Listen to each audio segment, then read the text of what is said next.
Welcome to Visionaries Global Media, your number one source for podcasting entertainment. Visionaries Global Media, envisioning excellence on a global scale. This is Banned from Ringside. Tonight on the Banned from Ringside podcast, the WrestleMania main event gets a third entrant, a.k.a. the Vegas Special. We also have your Wednesday Night Wars recap, the last of the Wednesday Night Wars recap, your NXT TakeOver stand and deliver predictions. NJPW gets a new belt. Zach isn't here. That and a whole bunch more tonight on the Banned from Ringside podcast. We just gonna throw that shit out there, huh? Well, I mean, I thought about doing April Fool's Day, but then I remembered I hate April Fool's Day. Me too. You know what I mean? Ditch that 9 to 5. It's time to feel alive. Hello, Marks, and welcome to the Banned from Ringside podcast. As always, I am your host, Bill Vagey, a.k.a. Jobbin' Forte. And over there, maybe the only person that got it. Oh, that almost came out. Maybe the only person that got it. We have Jason Cornelius Bell in my garage. What's going on, JCB? Man, I almost spit that beer out. I swear to God. Allow us to bow our heads as I read from the latest edition of the Banned from Ringside podcast, volume 199, chapter 3, verse 14 of the Good Smart Saying, hashtag Boo the Heels. It is all good, baby. Listen, share, subscribe, repeat. Shout out to my boy, Two Beer Zach, not here this week, hiking with the fam, doing the good fam thing before he leaves us to go to Portland, you little bastard. Hope he's having a good time. This is a really big wrestling month of April. All kinds of shit going on, all kinds of promotions. It's a good time to be a fucking wrestling fan. I'm ready to get Can I say it's almost too much wrestling? Like, when I looked at the schedule that starts with NXT TakeOver Stand and Deliver next week. So that's Wednesday and Thursday. Right. Then you got Friday SmackDown. Then you got the Hall of Fame on Saturday, I think. No. WrestleMania is WrestleMania is Saturday, Sunday. The Hall of Fame, I believe, is Tuesday. Before Stand and Deliver. So it's Tuesday, which I usually don't watch the Hall of Fame thing because it's usually... In fact, I've never watched it. It's a lot of talking. I got to watch Kurt Angle's one. Well, that's the one. Shit. Yeah, that's the one. If you want to watch one, that's the one you should watch. But there is, you're right. I mean, it's just nonstop. It's like 10 straight nights of good wrestling, which is too much wrestling for me. I'm sorry. That's just, I know that's not too much wrestling for you. I was about to say, give me a it's Red Bull. Not I'll enough. figure it or out. it's just give me a Red Bull. I'll figure it out. We're coming at you from my garage. It was cold out today, and we were wondering if we were going to do it out here because it's fun to do it out here. But, you know, right now it's pretty nice. Yeah. Cardinals are up 7-1. They scored 6 runs in the first inning. We know there's a lot of Cardinal haters out there, so we'll just say to you, fuck you. We're going for 12 this year, baby. Yeah, Zach's not here. As Jason said, we will miss him. He will be back for episode 200 next week. I think I got a drop for 200. 200. You got something? I think I found one where me and you were really getting into an argument in Shock City, and it's one of my favorite ones because people are like, "Are these two really arguing?" I mean, like they're really getting ready to fight. What were we arguing about? I can't remember it because had to be Rusev. It might have been, but it was like 2 days ago when I found it, and I haven't marked it off. Or I haven't put it on my bookmark yet, but I'm going to do it before next week's show because that's the one that I think is the premier just debate between the two of us because people really think that we're fighting. We're not fighting. We're just debating very No, we've never fought. No, I don't think we've ever fought. We've never been mad at each other, actually. Seriously. No, I'll push it aside. No. Yeah. So, yeah, there's a lot of stuff to get to. Before we get too far into it, Jason, tell us about F&B Eatery. F&B Eatery on the corner of 3453 Southampton and Marquette, home of the greatest smash burger you never heard of. In the time of Cardinal season, it's time to start preparing those meals a little early. 7 o'clock sneaks up on you real quick, so that's why you need to go ahead, get that call in, pick it up, take it with you. Plenty of options to go through, plenty of kids' menus to go through. You can grab some beer on the way to go. That way you get all the bases covered and you can keep moms happy because that's always the most important thing. Easter's coming around the corner. Get your Easter thing together. That way you don't have to have mom cook anything. You can get it to go, like I said. Check them out. F&B Eatery. Tell them that Banned from Ringside sent you. Yeah. Also going to tell you about Bill's Beard Company. That's the beard company that my wife has started and is being very successful doing. That is beard oils, beard balms, beard shampoos, shower steamers, bath steamers, shower sprays, stuff for your lady friends or for your guy friends, whoever, like, I'll do a shower steamer. Good for you. I'm not afraid to do a shower steamer. It exfoliates, motherfucker. I'm still a Neanderthal, but go ahead. It stops me from getting all ashy. Let's get into that. Oh, if you want some Bill's Beard Company, hop into my DMs, slide into my DMs. I had a helpful night on Twitter last night, Jason. I don't know how you do it every single fucking night. I really don't. I'm like, what the fuck is this? God damn. I'm like they just come BFR Bill, BFR Bill, BFR Bill. They just come at you, man. I was just trying to watch some wrestling. See what happens? Let's get into that 3 counts. 1, 2, 3. JCB, kick us off. Gonna kind of switch things up a little bit. I think, and we kind of agreed upon it in the quote-unquote pre-show meeting, that the triple threat match for WrestleMania should start off the 1 count. Obviously, we had the match at Fastlane where Daniel Bryan looked like he tapped out Roman Reigns. In my opinion, he tapped out Roman Reigns, and then Edge comes in, takes care of business in his own way, cracks Daniel Bryan with the steel chair, and Roman Reigns gets the victory. So fast forward to SmackDown on Friday night.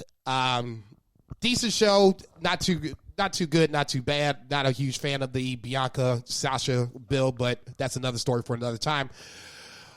Adam Pearce comes out and basically lays it out for the 3 competitors that this is going to be now a triple threat match, and all chaos ensues. Now, my thought on the triple threat match is I don't have a problem with it. I kind of prefer this.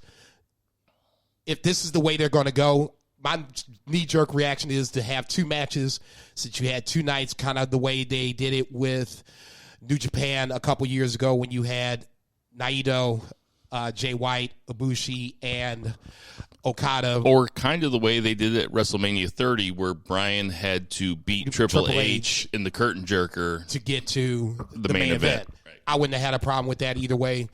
In this case, you could have broken it up because you have the 2 nights. You could have Edge versus Roman Reigns. That had been the way That'd you been could the main event. No, that way you could have at least keep the Royal Rumble stipulation in play, that the Royal Rumble winner gets the main event at WrestleMania.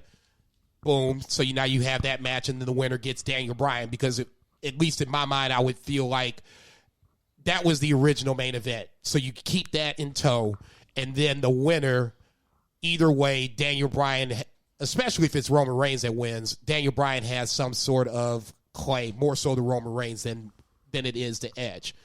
In either event, like I said, for me personally, I don't have a problem with it.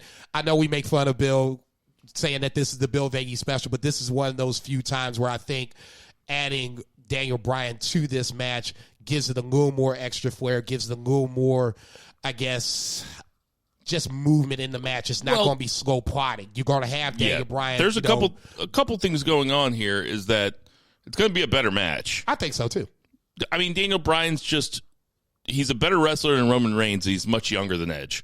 And he also, like we said a couple weeks ago after Fastlane, God damn, Daniel Bryan is just good. Yeah. I remember, I've said it before, Chris Jericho said he was never worried about Daniel Bryan getting over at WWE because Daniel Bryan has gotten over everywhere.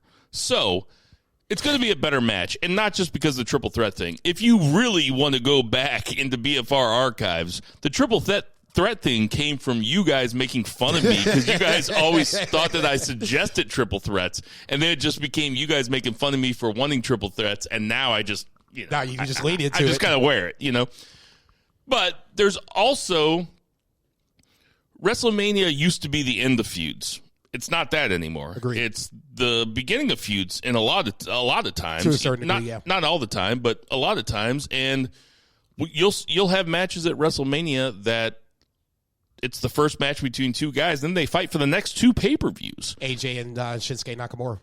Yes. Yeah, and they were all low blows. God, What a disappointing feud. This could be a way to have Daniel Bryan take the pin. Agreed. And continue the Edge Roman Reigns thing, which is it's a fine way to do it. I certainly don't have a problem with it. I'm not as in love with it as some of you might think, as me being Mr. Triple Threat. Like I said, I'll wear it, but it is going to be a fun match. Yeah, I was going to say, I get where some people might have a problem with this, because this felt like this is going to be Edge's comeback match, his standalone match against, obviously, the biggest heel in WWE right now. I totally get it. But Daniel Bryan adds something more to this match. If I didn't think he would add to this match, then I would say, let's keep him out of it. But he's going to add more to this match. They wrote it into this match to where now it at least makes sense, because more times than not, WWE just does shit just to do shit. Yes. At least this time, they gave us a reason why Daniel Bryan should be in this match, whether you like it or not. It was good storytelling. And I have no problem with that. It started off with Edge just kind of having a problem with Bryan. They gave Bryan a reason to actually deserve another shot, and it was good 2-month storytelling. I'm completely down with it. You have Edge, who can tell a story in the ring. Daniel Bryan, who, as far as I'm concerned, has never really had a bad pay-per-view match. He really doesn't have bad SmackDown matches. Yeah, the dude's just fucking great. And then you have Roman Reigns, who's the best character in WWE right now. Easily. So that has all the makings of a tremendous... I see the IWC losing their shit over this, and I don't get it. Why would you want to settle for a really good match when you could potentially have a great match? Yes. Yeah. Isn't that what WrestleMania is supposed to be about? It to is. Have like the great matches, to have these matches where we look back 2 or 3 years ago, be like, damn, Plus, that match was good. The IWC, if they really do have a problem with this, I don't see the same people that you do, but if the IWC actually does have a problem with this, isn't this the same IWC that willed Daniel Bryan into the main event just 7 years ago and made Daniel Bryan the biggest star in WWE, the biggest babyface, the best heel? In a triple threat match. In which he went over. It's great. I don't see a problem with this. The only thing that I can see is that where people are saying it's predictable, quote unquote. I think that Daniel Bryan should probably take this pin so that way you can keep Roman and Edge going forward. But like you said, this is not our official prediction. No, because I'm not sure. If you had to say right now, sitting 2 weeks out, I think Daniel Bryan's going to take the pin, and I think Roman Reigns pins Daniel Bryan. That's exactly what I think. But I'm not sure, because I could easily see Edge winning this match. But I'll go this far: the one person that isn't going to get pinned is Roman Reigns. And I think that is more so credit to A, his character, how well his character has been going, and B, moving forward, you want to keep Roman Reigns as strong as humanly possible, because like you said, as it stands right now, April 1, 2021, he is the best character in WWE, hands down. You could put anybody else next to him, Bobby Lashley, Drew McIntyre, Daniel Bryan, none of them compare. It has been the Roman Reigns story since he came back, destroyed Braun and The Fiend, took the title back, got Paul Heyman, took the title back, and it has ran with it since. He has been the most captivating figure in WWE. It's going to be funny to look back on Roman Reigns' career and look at this part of it, just since BFR started, just the last 3 years, from the moment he won the Royal Rumble and got booed out of the building with The Rock in Philadelphia, to right now, where, as far as I'm concerned, every single hipster smark on earth just loves him. It's like, it's pretty remarkable. It's one of those things where I'm glad, and I won't say that WWE listened to the smarks or listened to the fans. Well, they clearly didn't. Vince got out of his own way. It's basically the way I'm taking this. And for once, let's just do what feels kind of right. People are pushing back against Roman Reigns. It's kind of like what you're doing with the triple threat thing. You're going to wear that shit. So fine. You know what? Yeah. You want Roman Reigns to be a fucking heel? Bam, there you go. And it has been non-stop hit after hit after hit, great match after great match. I thought Jey Uso versus Roman Reigns was going to be, oh, well, that motherfucker was good. Both matches were good. Yeah, okay? They both were. Great fucking storytelling. And now you've gotten Roman Reigns to a spot where he's on the top of the mountain, maybe not as the babyface, but he's on the top of the mountain as the heel. And like you always say, a great babyface turn always starts with a great heel run first. Yes, and it's been a long time since WWE has been in front of fans. I can only think that they're going to boo Roman Reigns out of the building. I would like to think you would boo Roman Reigns. I would like to think you would cheer Drew McIntyre. Yes. And then from everything else, you just kind of pick and choose who you like, who you don't like. But listen, if anybody is out there within the sound of my voice and you're going to be in Raymond James Stadium at WrestleMania, I got 3 words for you. Boo the heels. Wrestling's supposed to be fun. Like, give them what they want. Yeah. It's supposed to be fun. And you need to boo Roman Reigns out of the building because that's what he ultimately deserves. Absolutely. That's definitely what he deserves now. Might not have been what he deserved that night after he beat Undertaker, No. but it's definitely what he deserves now. Because he's earned that right to be booed. You know what I'm saying? I felt bad because they were booing him against the Undertaker because that wasn't his fault. They just put him in that spot, and it was a bad spot for him to be in. Couldn't agree more. There's a couple other WrestleMania matches that got added to the card this week, and low-key, this is kind of shaping up to have a few dream matches. I mean, you're going to have Kevin Owens and Sami Zayn face off against each other, basically with no story, which kind of sucks. But Kevin Owens and Sami Zayn, best friends. They've been traveling around the country. They'll tell you, they wrestled in bingo halls against each other. They've wrestled in high school gymnasiums against each other. They've known each other for a long time. They're the true fight forever, duo. Agreed. They're about to have their first WrestleMania match against each other. I say first because I don't expect it to be their last. It could be. I hope not. What do you think about KO versus Sami Zayn? Are you cool with it happening now with not much of a story buildup? Yes and no. No, because I want to see. I get it. Bringing in Logan Paul gives the Sammy conspiracy movie a little quote-unquote credibility. But it's not enough to where this feels like a true WrestleMania match. But in this scenario, with these two guys, I don't think you need much of a build. We know who they are. If you just watch NXT, or not NXT proper, but just NXT and WWE alone, you at least have some sort of idea that these two guys have fought on the independent scene. It came to NXT. KO basically bounced Sammy around in NXT. Sammy moved over to the main roster. Kevin Owens came over, and it's continued there. So in that scenario, I don't think you necessarily need a true story. Like Bianca and Sasha need a story. I don't think you need a story for KO and Sammy. The two of them in the ring is the story for themselves. Would I like for them to do this a little earlier? Of course, because it would make it feel like, we're building to something that's going to be a fairly big deal. It's not a big match, but I expect it to be a good match just because of the two guys that are in it. Yeah, because they'll plan out a match that's going to be great. They'll plan a match that's going to be exciting. I don't really know who's going to win because there's not a whole lot at stake. Not really. Except for them two having this history together. Just tear the house down. Give us a good match. I could care less who wins. We also have AJ and Omos. Is that how you say it? Omos? Omos? It's Omos? Omos? It's OMOS, right? Yeah. Yeah. Omos is how I would pronounce it. You have AJ and Omos versus The New Day. Omos destroyed Xavier Woods the other night on SmackDown. Omos's first match proper happening on WrestleMania is a good hook.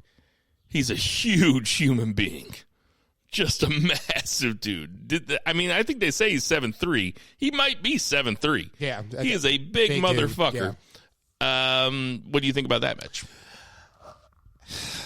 It's hard to get invested in New Day. I really wish this was the Hurt Business getting their rematch, but obviously with what happened on Raw Monday night where the Hurt Business basically gets dismissed by Bobby Lashley, that tag team match obviously is not going to happen. I guess if I'm thinking about it right, AJ hasn't won the tag team title. So this is, I mean, if they were to kind of go with that, say, you know, this is AJ's chance to be a Grand Slam champion, maybe it might make more sense. It just feels like this is what WrestleMania is. It's supposed to be a spectacle, and certain matches aren't going to be your cup of tea, whatever that match is. In this case, this is one of those matches. New Day, for me, is there to get the crowd invested, to get them hyped. New Day rocks, all that good shit. AJ's there because it's WrestleMania. You can't have a WrestleMania without AJ at this point. And Omos is your spectacle. They'd be like, oh, my God, look at this big motherfucker right here that's potentially going to do big whatever. Okay, so I get it. Like I said, for me personally, I'd rather have Cedric and Shelton get their title rematch versus AJ and Omos. It is what it is. It's a WrestleMania match. Well, let's pivot to that. Hurt Business, the way they've talked about it, the Hurt Business isn't done, but Cedric and Shelton are no longer a part of it. The Hurt Business. I have heard rumors that this is Vince doing Vince shit, which means that Shelton and Cedric have been kind of distracting people away from Bobby Lashley, and Bobby Lashley should be the center point. You know, you have a guy like Brock Lesnar. Brock Lesnar doesn't have a team of guys. Brock Lesnar just has his mouthpiece, which is Paul Heyman. It looks like MVP and Bobby Lashley are the Black Brock Lesnar and Paul Heyman. Yeah. Is that satisfying to you for that explanation? Because it's not to me. No. I need a little more than this. To me, the Hurt Business was one of the few reasons I drug through 3 hours of Raw on a live basis. To watch them develop from them in Raw Underground, where they were beating up Dabba-Kato and guys you don't see anymore, to now being in multiple segments on Raw, was fun to watch. To see Bobby Lashley become champion was, to me, like the preeminent moment. And now all of a sudden it's like, okay, we've got Lashley here. We got this WrestleMania match. So damn everything else. We're going to go ahead and break up the Hurt Business, even though it doesn't make sense. I guess my biggest problem with this is that Lashley is sounding more like Roman Reigns, where he's like, you guys are embarrassing me. You shouldn't be losing to Drew McIntyre in a handicap match. It sounds way too much like Roman Reigns. I get it. Should he be mad? Yeah, he should be a little mad. I was mad too. I'm like, damn, you know, how the tag team champions or former tag team champions lose a handicap match to Drew McIntyre. I get it. You got to make Drew look strong. But you could have took any two other jokers out there, put them in a tag team that is not a former champion, or is not as big as the Hurt Business was at that point. You could have threw those two jokers in there, have Drew destroy those two jokers, and been moving on. Where the hell is what's his T-Bar and what's the other dude's name? Maze? Throw those two jokers in there. Have them get warped up by Drew McIntyre. Just be done with it. All you were trying to do was keep Drew looking strong, but then in turn you break up easily the best faction that we've seen on WWE Raw in a hot minute since the Shield. Since the Shield, yeah. You took the words right out of my mouth. There's other guys that you can go through too. Like, they have plenty of jobbers back there that can take the pin. But this is just, Vince is so myopic when it comes to WrestleMania that he even had Drew go through the locker room the other night and destroy everybody except for Ricochet, and then he beat Ricochet in 2 minutes, and then he beat Mustafa Ali in 2 minutes. He made everybody look bad because, damn it all, Vince thinks he can rebuild them all. And guess what, Vince? You can't. You can't do it, man. I would love to see him, how they would even think. A better booker could. A better booker could. In this scenario, just because it's WWE, I would love to see if there was a plan in place to build Ricochet back up to something that would be even relatable to be credible at this point. You lose to Brock Lesnar over in Saudi within minutes. After that, I mean, he basically has a rivalry with the Hurt Business and Retribution that basically go nowhere. Both factions are now broken up. Well, the thing is, last WrestleMania, it was Ricochet and Aleister Black, right? Yeah. I mean, they were hot. I told you that shit wasn't going to last. They were a hot team. Did I disagree? I don't think you did. I right. Not. Yeah. I hope not. I guess they did salvage Cedric Alexander, then they put him back out to the trash heap.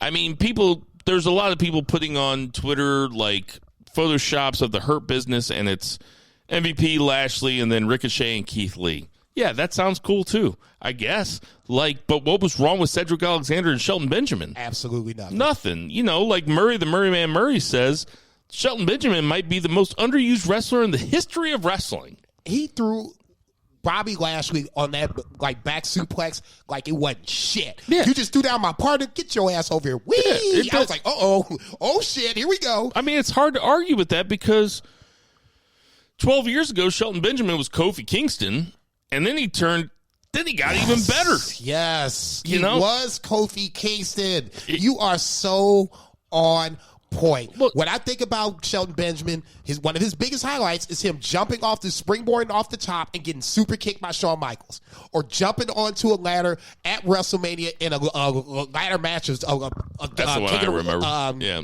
a King of the Ring match, Money in the Bank match. I'm sorry. That's what I remember about Shelton Benjamin. Before Kofi Kingston was a thing, Shelton Benjamin had those big spots. He was in those big matches, and then Kofi Kingston came around and basically took his spot. No good for you, Shelton Benjamin. Take your ass to New Japan. Right. He was the one that the first time I remember in WWE, I think when he first got to WWE, he was part of Team Angle. Yeah. It was him and Charlie Haas. Yeah. Dude can fucking go. And he's got that amateur background. Dude, I'm getting pissed just thinking about it. All right, so let's move on to something that won't get you pissed. Still in the WrestleMania tip. We're going to get Cesaro versus Seth Rollins officially. I know that it's been telegraphed for weeks. Seth Rollins and Cesaro, kind of a dream match? Yeah, for sure. I think for a WWE dream match, for sure. For somebody like me, I think this is a huge dream match, especially for Cesaro. I think you said it last week, or maybe Zach said it last week. I think this might be the first singles match that Cesaro has had at WrestleMania. I mean, straight up one-on-one, where it's not a multi-man match. It's obviously not a tag match. I could be wrong. But for me, this is like Cesaro's real chance, probably his one and only chance to really go over Rollins and get over at the same time, where you could have a really good dream match somewhere in the middle of night one or night two. This kind of reminds me of Orton and Seth Rollins back in the day, where it was the best RKO of all time. Arguably, and then the cash in after Not arguably, the best RKO of all time. We were sitting in John Jones's basement. It was the night that Rollins cashed in. He lost to Orton. He went for the curb stomp on the back of Randy Orton's head. Randy stood up, kicked him, or stood up. Rollins went straight in the air and then took the RKO. I mean, it's the best one of all time. I'm not going to sit up here. WrestleMania 31. I'm not going to sit up here and say I didn't mark the fuck out, because I did. That was a tremendous WrestleMania. And it was a great match. That's what I have expected for Cesaro and Seth Rollins, because they can both go. They're both former ROH guys. So I'm pretty sure that they've had this match before somewhere down the line or back in the day. I think this match was going to be one that could possibly steal the show. I'm looking forward to it so much. Anything else that I'm forgetting about? We got Rhea Ripley versus Charlotte Flair. No, it's Rhea Ripley versus Asuka. I'm sorry. I guess Charlotte Flair is, the person that Bayley don't have dance partners coming into WrestleMania, which for Bayley it's kind of a surprise, because I thought she did really well carrying the women's brand up until Sasha took it over at this point, and now all of a sudden she doesn't have a WrestleMania match.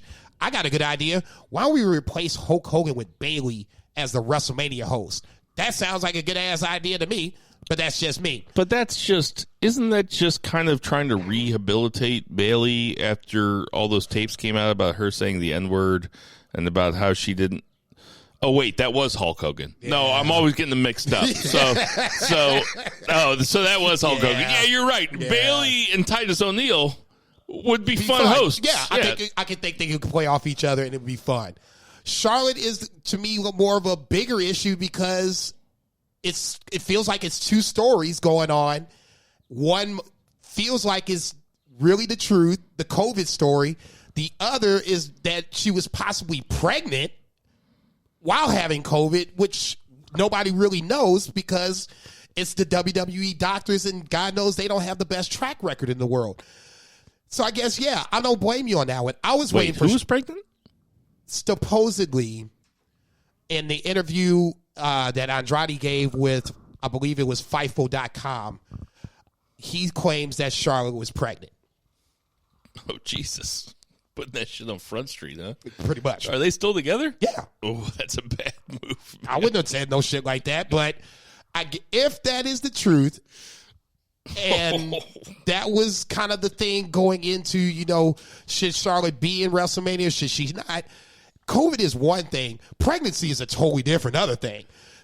If you want to play either one to the hilt, yeah, either one means that Charlotte is probably not going to be at WrestleMania. And I don't have a huge problem with that. Charlotte should probably take a WrestleMania off. That way, we can kind of get her Keep her fresh, pay her anyway. Yes, exactly. Charlotte has been there, done that. There's no reason for her to be on this WrestleMania. You don't need to shoehorn her into either or women's match at this late date. Just let it play itself out. Charlotte will be there for the winner of whoever you want. At some later point, she's on the Raw brand, so she'll get Rhea Ripley versus figure that shit out down the line. There's no reason to shoehorn that shit. Let these girls go in. Hopefully, Rhea Ripley and Asuka can have a good match. Fingers crossed. Oh, I'm Sasha Bianca the same way. Yeah, what match do you think is going to be better, Bianca Sasha or Rhea Ripley Asuka? Oof. The build for Bianca Sasha has not been good. I expect a little fuckery from Reggie there. So I'm going to go with Rhea Ripley, Asuka, just because I think Asuka is going to bring the A game. Rhea Ripley's first WrestleMania match. I think that will be with some fans in the stands. I think that's the match that's going to be the better match. Do me a favor. Out of those four women, I want you to rank in ring. Best to worst. Is there a cigarette in there? No. Okay. Oh, no, I would never. The dog's drinking out of a bowl.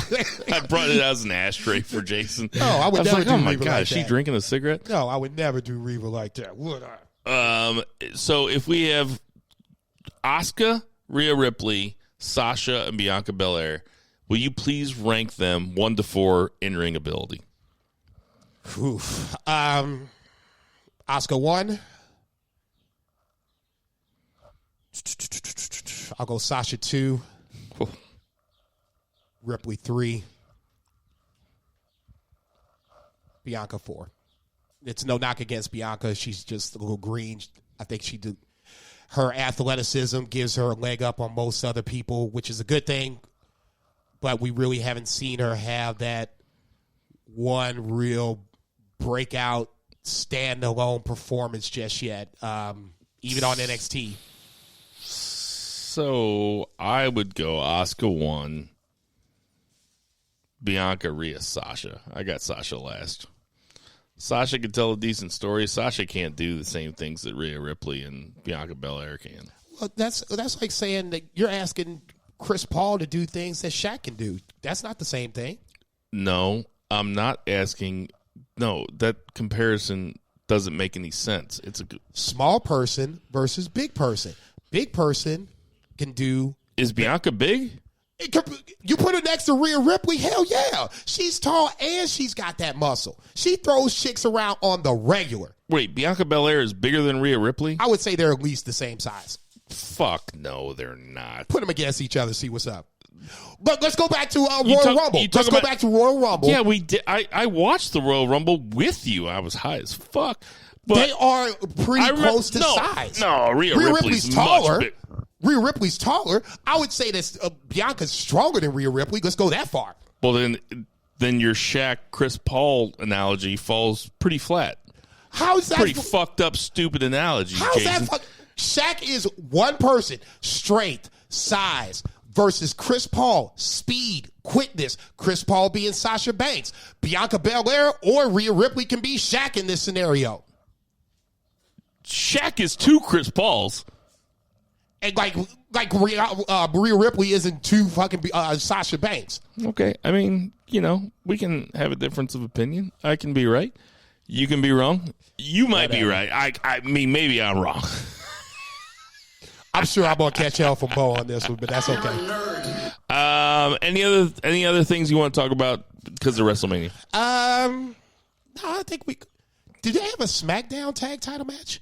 That's the only one that I could think of that is not. I do want to talk about the SmackDown tag situation. Who has the belts? Is it Rude and Ziggler? I think they're going to end up fighting the Mysterios. That can be my only guess. I had no idea that Gable and Otis were now called the Alpha Academy. Like, what the fuck is that all about?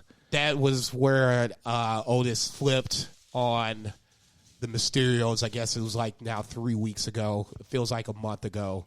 And then the week after is when they came up with the Alpha Academy. I'll tell you what, Chad Gable had a 4-minute tag match the other day, and he ripped off like 3 of the best suplexes I've seen in a long time.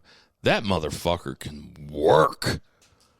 He's an insane worker. I miss the American Alpha days with him and Jason Jordan. I thought they were going to be that next tag team that would they should have been. I guess he's still hurt, I guess. As far as I'm concerned, he's still employed, right? Yeah, but he's behind the scenes or whatever. The neck injury is just not going to allow him to wrestle just yet. And hopefully he can come back at some point. That Chad Gable is incredible. I'm glad that they're doing something with him now, but it just kind of feels like, this is just throw something out there, put him with Otis, God forbid, you made Otis this big ass baby face and now he's a heel when you made Tucker a heel to get him to make this baby. Right. It's so stupid. All right. There you go. That's why I hate WWE right there. That's enough. 1, 2, 3. Okay, so on the 2 counts, we're going to have AEW Dynamite was last night. It was a mixed show as far as I'm concerned. Wow, I can't believe you said that. Did you not like it? No, I agree with you. It was a mixed show. Totally. It started off with Christian Cage versus Frankie Kazarian. Frankie Kazarian, Old Faithful, man, can still pull out a great match. He's been maybe one of the guys that's been going the longest that's never done WWE. I don't think he's ever done him and Chris Daniels. I don't think either one of them, even if it's like, a tryout on Superstars or whatever, I don't think either one of them has ventured into the WWE. If you're an AEW mark and you're used to the AEW style, especially in their first matches, and usually the show opens up with a real, quick, exciting, not a whole lot of selling type of match, you might have been pretty bored with this match. I enjoyed this match quite a bit. I agree totally. I was going to say Christian probably sold more in this match than all the other curtain jerker Dynamite matches since the show has been on. It was one of those matches where it felt like it was going back and forth, and more so, especially with Christian Cage's debut, it almost felt like he should have been the one that was working from on top versus underneath.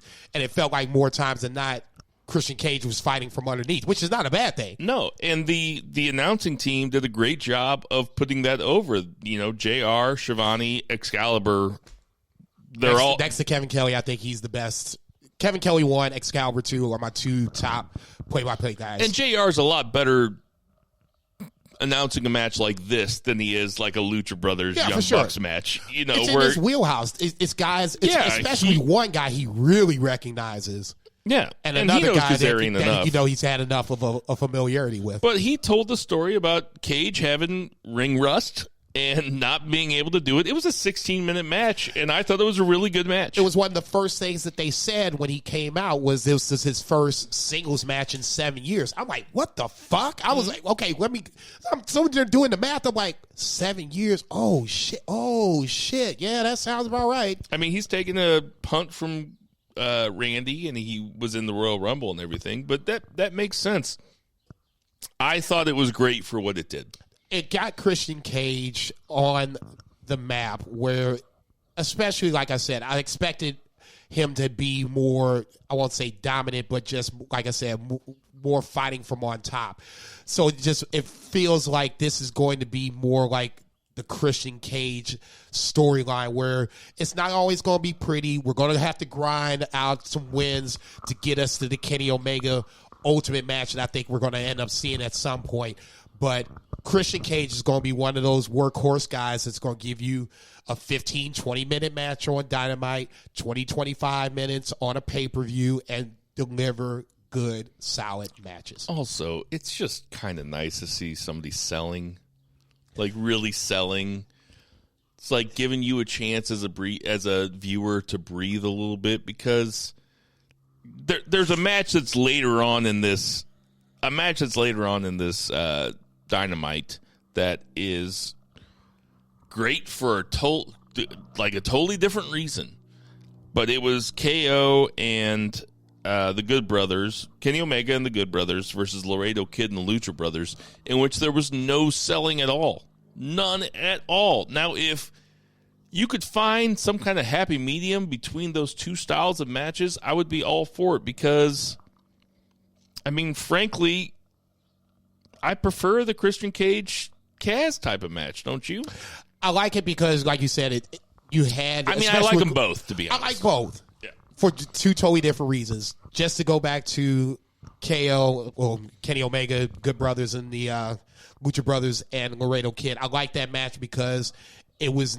The ring couldn't hold these six guys. So you knew it was going to be inside and out, action all over the place. However, I do agree with you on the sense that there was a certain segment where everybody was doing their spots, and I think there was like a Canadian Destroyer on Kenny Omega, and then like Ray Phoenix came from out of the blue, and everybody's getting their spots in. So Michinoku Driver somewhere in there. Yeah, fill the blank of move of choice, and then everybody's just kind of laid out, and then that's like they're selling.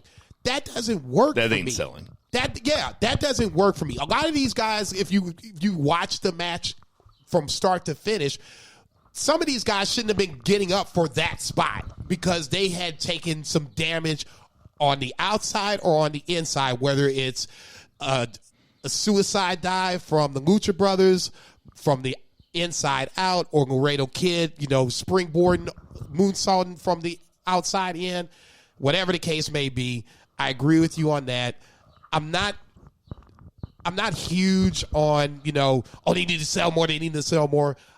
They do need to sell a little more, but to me, it's not the end all, the be all. I'm not going to be with Edge on this one. I get what he's saying. I get it. AEW does need to do a little better with having everybody sell a move or two better moving forward. Is it the end of the day? No. Of course not. And I should also say that when I made that crack about Christian doing more selling than anybody, that excludes Jon Moxley. Jon Moxley loves to sell. Yeah, I was going to say, Cesar Barnoni is one of those guys that I know. I just mean in the history of AEW, but we'll jump ahead to we're going to get back to Cody and QT, but Mox versus Bononi. Moxley sold for Bononi the entire time. And I was like, okay, this is going to be a 5-minute match. There's no way this is going to last too much. No, I'm looking over. I'm like, what the fuck? Yeah, they're slowly bringing Bononi into the fold. Which he has that look. But Moxley obviously has the temperament or the philosophy of wrestling. He's like, I'm going to fight this guy, and I'm going to make this guy look as good as possible. And what's wrong with that? Nothing. Okay? I love Moxley in just that sense because, like I said, I expected this to be over quick, especially when Benoni didn't even have a ring introduction. I'm like, oh, shit, this is Dynamite. Well, not even Dynamite, but it's Dark Elevation all over again. This shit shouldn't take long. And the next thing you know, I'm looking up, this is 5-10 minutes going in. I'm like, okay. I think it was like an 11-minute match or something, which is longer than Moxley should go with some somebody guy. Of this stature, with Moxley being this high up and Cesar Bononi being this low. Not saying that he's a poor wrestler, but in the world of AEW, who is Cesar Bononi? He's nobody especially next to John Who's Moxley. Moxley? He's the top guy, if arguably not one of the two. Yeah. Okay, so at that point, this should be a Listen, whitewash. Hey, listener, I promise that Jason and I are going to start disagreeing here soon. Yeah, give us a little bit. Give us a little bit. There's some disagreement coming up. I don't know where it is, but it's coming up. All right, so let's go back a little bit. We had Cody versus QT Marshall, which was an exhibition match, which they said was going to have Arn Anderson as the special enforcer. Referee, whatever. I mean, whatever. I don't think it wouldn't even be a enforcer because it's supposed to be an exhibition. It's supposed to be all good. The bell never rang, though. There was no bell ringing. It was an exhibition match. They were just supposed to be. The bell never rang? I don't think the bell rang. I mean, somebody can get on Twitter and tell us that we're wrong. Yeah, I'm sure. QT Marshall flips heel, seems to be torn about it. His students come out and he DDTs, he pile drove Dustin. Pretty good looking pile driver. Yeah, not bad. Especially with on the steps. Yeah, that's. He was getting ready to kill Cody, and then he was getting ready to murder Cody. I was like, he's going to murder Cody. And then, so Red Velvet comes out. Now listen. Uh-oh. I'm sensitive to, well, let's just say this. Cody has a very attractive wife who is African-American. She is pregnant, as my wife is, so I understand that there are things that they probably shouldn't be doing. We've been moving lately. My wife hasn't been helping me pick up heavy things. Dude, okay. All right. I was going to say, be careful where you tread with this one. My wife hasn't been helping me pick up heavy things. Which she shouldn't. No, she should not. Okay. My wife, say, let's keep you out of trouble on this one. She hasn't been taking any bumps. Except for the baby bumps she's got. I'll say she better not be taking any more bumps. The bumps are for us. But Red Velvet comes out to save Cody. Red Velvet is another attractive young African-American gal. I just felt like kind of grabbing my TV and being like, hey, Tony Khan? They don't all look alike. I think you're reaching on this one. What are you talking about? You're reaching on this one. Why is Red Velvet out there? Because she's part of the Nightmare family. She is? Yeah. Her and Brandy were like a thing. I'm calling her Phony Rhodes. I can't. That's great. Oh, you are going to hell. I'm trying to figure out if I'm calling her Phony Rhodes or oh shit, I tweeted it. I can't remember the other one. It was just I don't know. Like what they okay. If Brandy Rhodes, it's clear that Brandy Rhodes is supposed to be the one out there saving Cody. For sure. So without Brandy Rhodes being able to do that, she can't do that. So now they have Red Velvet come out there and do that? It's just a little too pat. You know what I mean? It's a little too... It's like, we'll just sub her in. Okay. Is that me being racist? No. I'm not saying you're being racist on this one. I'm just saying I'm just not being racist. I don't think you're connecting the dots, and this is where the problem lies. Before Brandy was announced as pregnant, her and Red Velvet were like a little partnership or whatever. Yes. Jade Cargill came into the picture. I know. And then that's where you had that little mix. When Brandy got stomped by Jade Cargill, Red Velvet came in to help her out or whatever. You had that little when they had Shaq come in with Jade Cargill, Red Velvet was the Cody's partner or whatever. Same concept. Yes. Okay. Yes. I get where you're going with it on this one, but in this scenario, for me, it works because she's the only female that could come out that's a part of the Nightmare family, not named Phony Rhodes. That's fucking comedy, by the way. and be able to make QT be like, okay, maybe I can't just kill Cody right now because Red Velvet's protecting Cody Rhodes. I get what you're saying. I'm not a huge fan of it, but this is just what life is. Brandy's pregnant.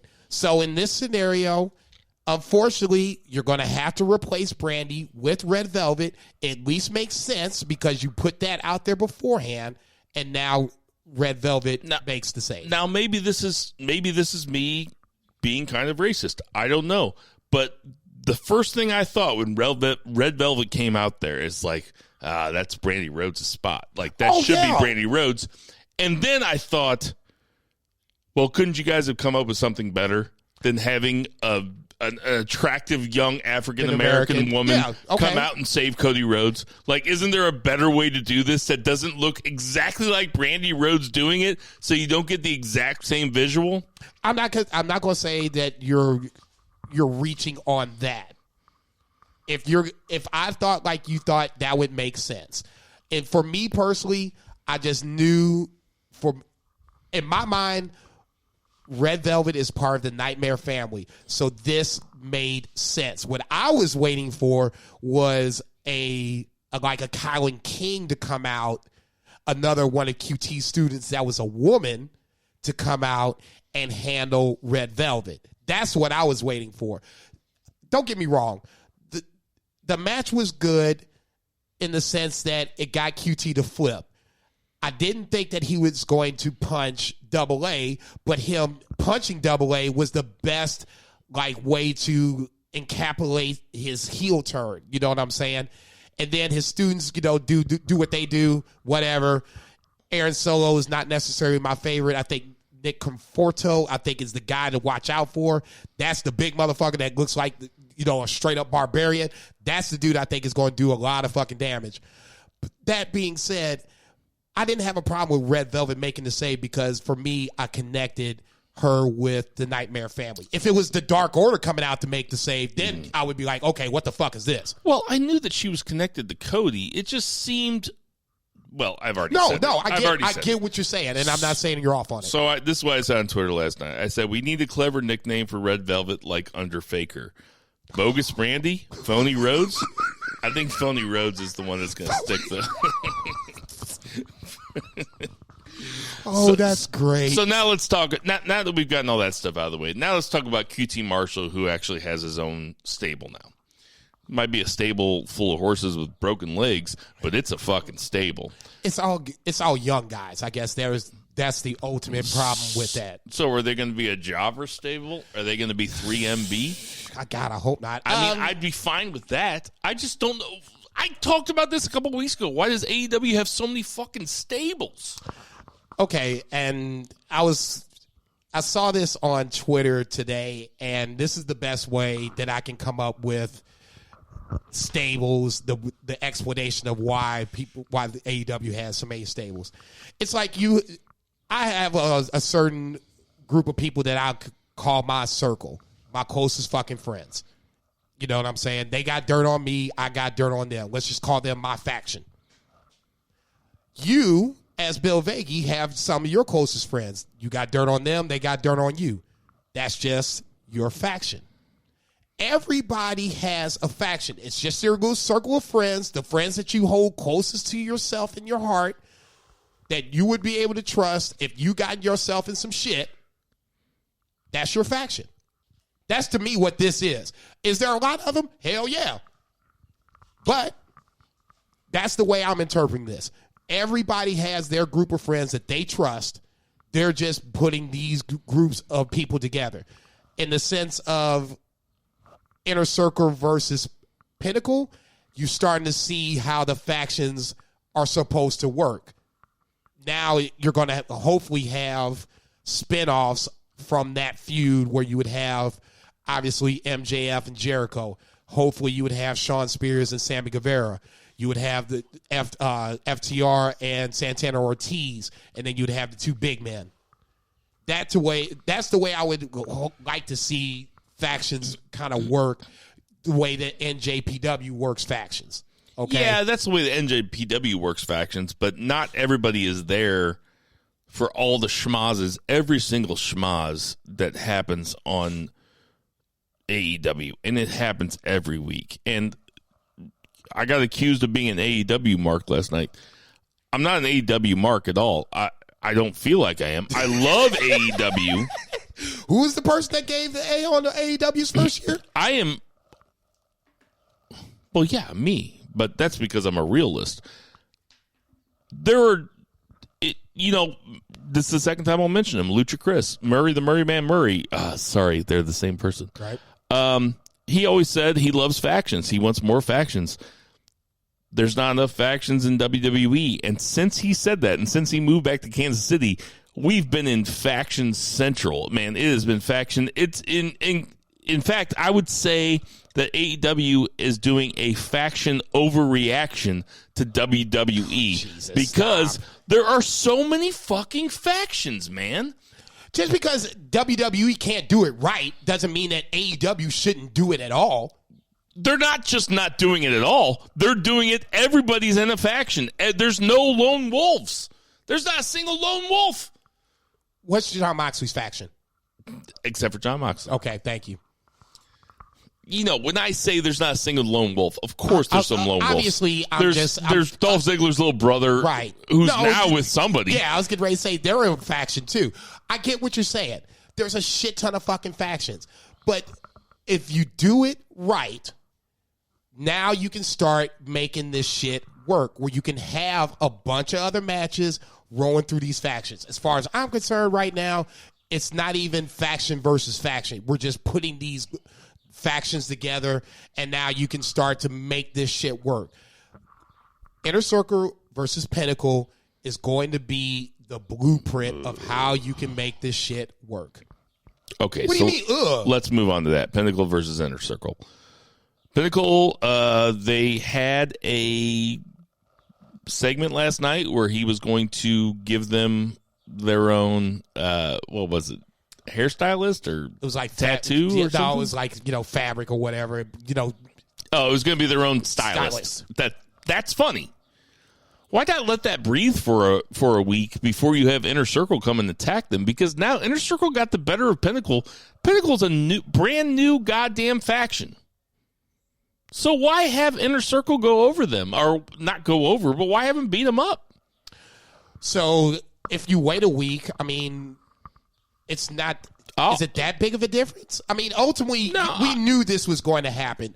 When Pinnacle took over their locker room, being the Inner Circle, I, in the back of my head, said, okay, you know what? When the Inner Circle comes back, it'll be over the battle for their locker room. And that's just what happened, okay? It wouldn't have made a difference if it was a week or 2 weeks or whatever the case may be. They were out long enough to know, to at least have the Inner Circle's injuries, take effect. You know what I'm saying? They didn't come back the next week. So it's not like all of a sudden, we just beat down the Inner Circle, everybody's left bleeding, and they came back the next week and they took the locker room back over. They let it breathe. They let it breathe, what, a week, 2 weeks tops? So you didn't think that was too soon to have the Inner Circle get the best of the Pinnacle or Pinnacle? I see why you say that. I personally didn't. I found it more entertaining than, oh shit, the Pinnacle's in trouble. Do you think QT Marshall deserves his own stable? No. Oh, well then we're back in agreement. This is nice. No, as much as I get it, it's kind of like Jake Roberts, when he first got to AEW, he called Cody Caesar, and it was one of the really good promos that Jake had. Mm-hmm. He called him Caesar, and he was just like, basically, sooner or later, you're going to get so grandiose and so full of yourself that your own people are going to turn on you. That's what that was with QT Marshall. Okay, perfect. I wish I could came up with it. I just saw it on Twitter, so I'm just regurgitating this. That's fine. In this scenario, that's what it makes sense. Now, should QT have his own faction? No. QT should be going after Cody. They should have their own little feud or whatever the case may be. a lot of the guys, I would say all the guys that will be in QT's faction are guys that are going to be on Dark or Dark Elevation. So maybe that's the way to get people to start watching that more. But for me, no, I don't see a good enough reason to have QT Marshall have his own faction. Hell, who's going to talk for these guys? Right. Not QT Marshall. It's not going to be QT Marshall. If you put it that way, that's understandable to me. If you have QT Marshall be the main heel faction on AEW Dark or AEW Elevation, that's completely fine. It's not their flagship show. It's not going to be must-watch TV. I'm not going to watch it. No, but you can let the Aaron Solos of the world grow, the Confortos of the world grow. I can't even think of the other two guys. Anthony Ogogo, who's like an Olympic boxer or whatever. Yeah. And then there's the fourth guy, and I can't think of who he is. But all of these guys are not even guys that are really at that point to make that next jump. They're going to need, Elevation and Dark to kind of get them their reps, to get them to that next spot. Like I said, I don't have a huge problem with it. I just don't think he should have this faction on Dynamite. I guess there you go. Better choice of words. So, on Dynamite last night, we had a schmaz at the end of the Cody QT match. But that makes sense. Okay. We had a schmaz, which was Pinnacle versus the Inner Circle. Makes sense. Okay. The Pinnacle Circle? Pinner Circle? That didn't make sense. And then you had, we'll get back to the Young Bucks and Callis in a second.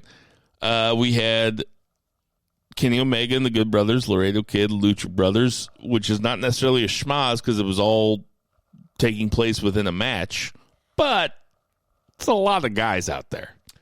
It's a lot of stuff going on. It would be different if the Bucks didn't have storyline connection. I don't have a problem with that. I'll say this. The one I did have a problem with was the Dark Order match, when Dark Order really didn't have any business being there with the women's match, when you had Ty Conte and Sheeta versus Naga Rose and Bunny. So you just stole my thunder. You're welcome. That is another schmaz. That's 3 schmazes. And when I say schmaz, for the person listening, I'm talking about people that aren't involved in the match, out there, everybody's kicking everybody's ass all at once. It's just fucking chaos. You had 3 of those in the 2-hour show. That is, to me, that's weak. It's lazy, I'll give you that. You have to, okay, lazy is even a better term. You have to earn that. You have to earn a schmaz. You can't just have a schmaz. You have to earn the motherfucker. You can't have it just to end the segment, okay? Well, I've said this about AEW for a while now. You have. And they still do it. They don't have any problem with it. None. They think that there's nothing wrong with that. I think there's something wrong with that. To me, it leaves it too open-ended. I get where you want to have all this chaos and you can make a match here, make a match there. I get that, but to me, it doesn't make sense. Where, especially when, like I said, for the women's match, and I have people pushing back on me, like Ty Conte's, she's affiliated with Dark Order. She's connected to Dark Order. Well, okay, that's great, but last time I checked, she's not Dark Order. Okay, she's loosely affiliated with Dark Order. Anna Jay is Dark Order. Is Anna Jay in this match? Not so much. So I have a problem with the fact that you have Dark Order in a match, whether it's outside rooting it on or offensively in this match. Ty Conte is good where she is. She doesn't need Dark Order. I'll say this. You kind of got me on this kick, and now I'm starting to really ride this motherfucker. The Dark Order is probably the faction that has no fucking reason to be together at this point. They're there because they're over with the fans. Outside of that, they don't do anything. They're not a part of any kind of title picture whatsoever. They're hanging out on the outskirts of angles, but not really having an angle for themselves. What happened to Colt Cabana? Colt Cabana was that guy where I was like, okay, this is going to be good. You know, you can flip Colt Cabana, and all of a sudden now you're going to have them be the heels. Okay, I get it. Brody Lee died. R.I.P. Brody Lee. I'm not going to sit up here and say that you have to sit there and keep them as the heel faction. You make them a face faction, but then just give them a little fucking direction. Just having them outside of the ring, you know, supporting those guys or those girls in this matter doesn't do anything for them. It didn't get over the Dark Order. It definitely didn't get over Ty Conte because she ate the fucking pin. So now what? What is the reason that the Dark Order is around? Fuck. He heated up. Yeah, I mean, that's okay. If you're going to say a reason, couldn't have said it better. If you're going to say there's too many factions, we can get rid of that faction easily. Easily. There's no reason in the world for the Dark Order to be around just for the fact that the Nightmare family didn't even register with me. And now they're broken up. They really didn't even register with me. I won't say they're broken up. I'll go this far. Well, that's fine. They didn't win anything. They splintered off, whatever the case may be. The last time I checked, the Dark Order and the Nightmare family are supposed to have this feud. Well, now I'll do my Zach impression. Well, John Silver's really good. It's like, yeah, no shit. Yeah, John Silver's really good. Why the fuck does he need the fucking Dark Order? He doesn't. He's the only one anybody can fucking name. He's the only one I can name. Stu Grayson is the guy that I'm waiting for. That should have been the guy that should have been going after the TNT title right last week. And now he is going to be one of those guys you're going to have on the list of most underutilized or most underrated guys. Stu Grayson should be on that list. He can go way better than John Silver. Yeah, I said it. And then the main event was Miro and Kip Sabian versus Orange Cassidy and Chuck Taylor in what was presumably a blow-off. Hope so. In an Arcade Anarchy match. Go ahead. I didn't hate it. Dude. I didn't hate it. I felt like it was a story that had been told long enough, and they decided to have a big blow-off match that wasn't on a monthly pay-per-view, which is what we usually get. I thought that it deserved the main event slot on an AEW Dynamite. I thought that Best Friends acted sufficiently excited once they won, and I was fine with it. It wasn't my favorite match. Kip Sabian has been a disappointment during this. Stole my word. And Miro, it's below him, if you ask me. Best Friends are mid-carders at best. Orange Cassidy's a mid-carder at best. This was a fine blow-off, though. You can end an AEW with a blow-off like this. It looks like you disagree. I guess this is the biggest reason I disagree is because I've seen this before, and not going to say I've seen this in AEW, but I've seen this in WWE. Name I guess the most recent big holiday we had was Christmas or New Year's Eve. I guess you don't count Martin Luther King Day, but I mean, I do. In this house, we do. Wow. But yeah, that's fine. Wow. Fuck you, motherfucker. Okay. Let's just go with MLK Day. Since you're going to just put me on Front Street like that. I don't see an MLK street fight happening. Okay? That's all this was. This was WWE's version or AEW's version of some WWE. They had an MLK street fight. Yeah, because that's what it was. I'm sorry. I've seen this in WWE too many fucking times. You got all the props on the outside of the ring, and then here's your two guys, or in this case, the four guys that are going to fight this shit out. No rules, no disqualification, blah, blah, blah. The best part of that match is when Trent's mom pulled up and Trent got out. Oh, no. That was about it. No, Outside of that, totally this disagree. was hot garbage. I think that you might have become more anti-AEW than me. Like, I think you're a harsher critic on them than I am. I am. And oh, you think that too? Yeah, because you kind of gave this match a pass.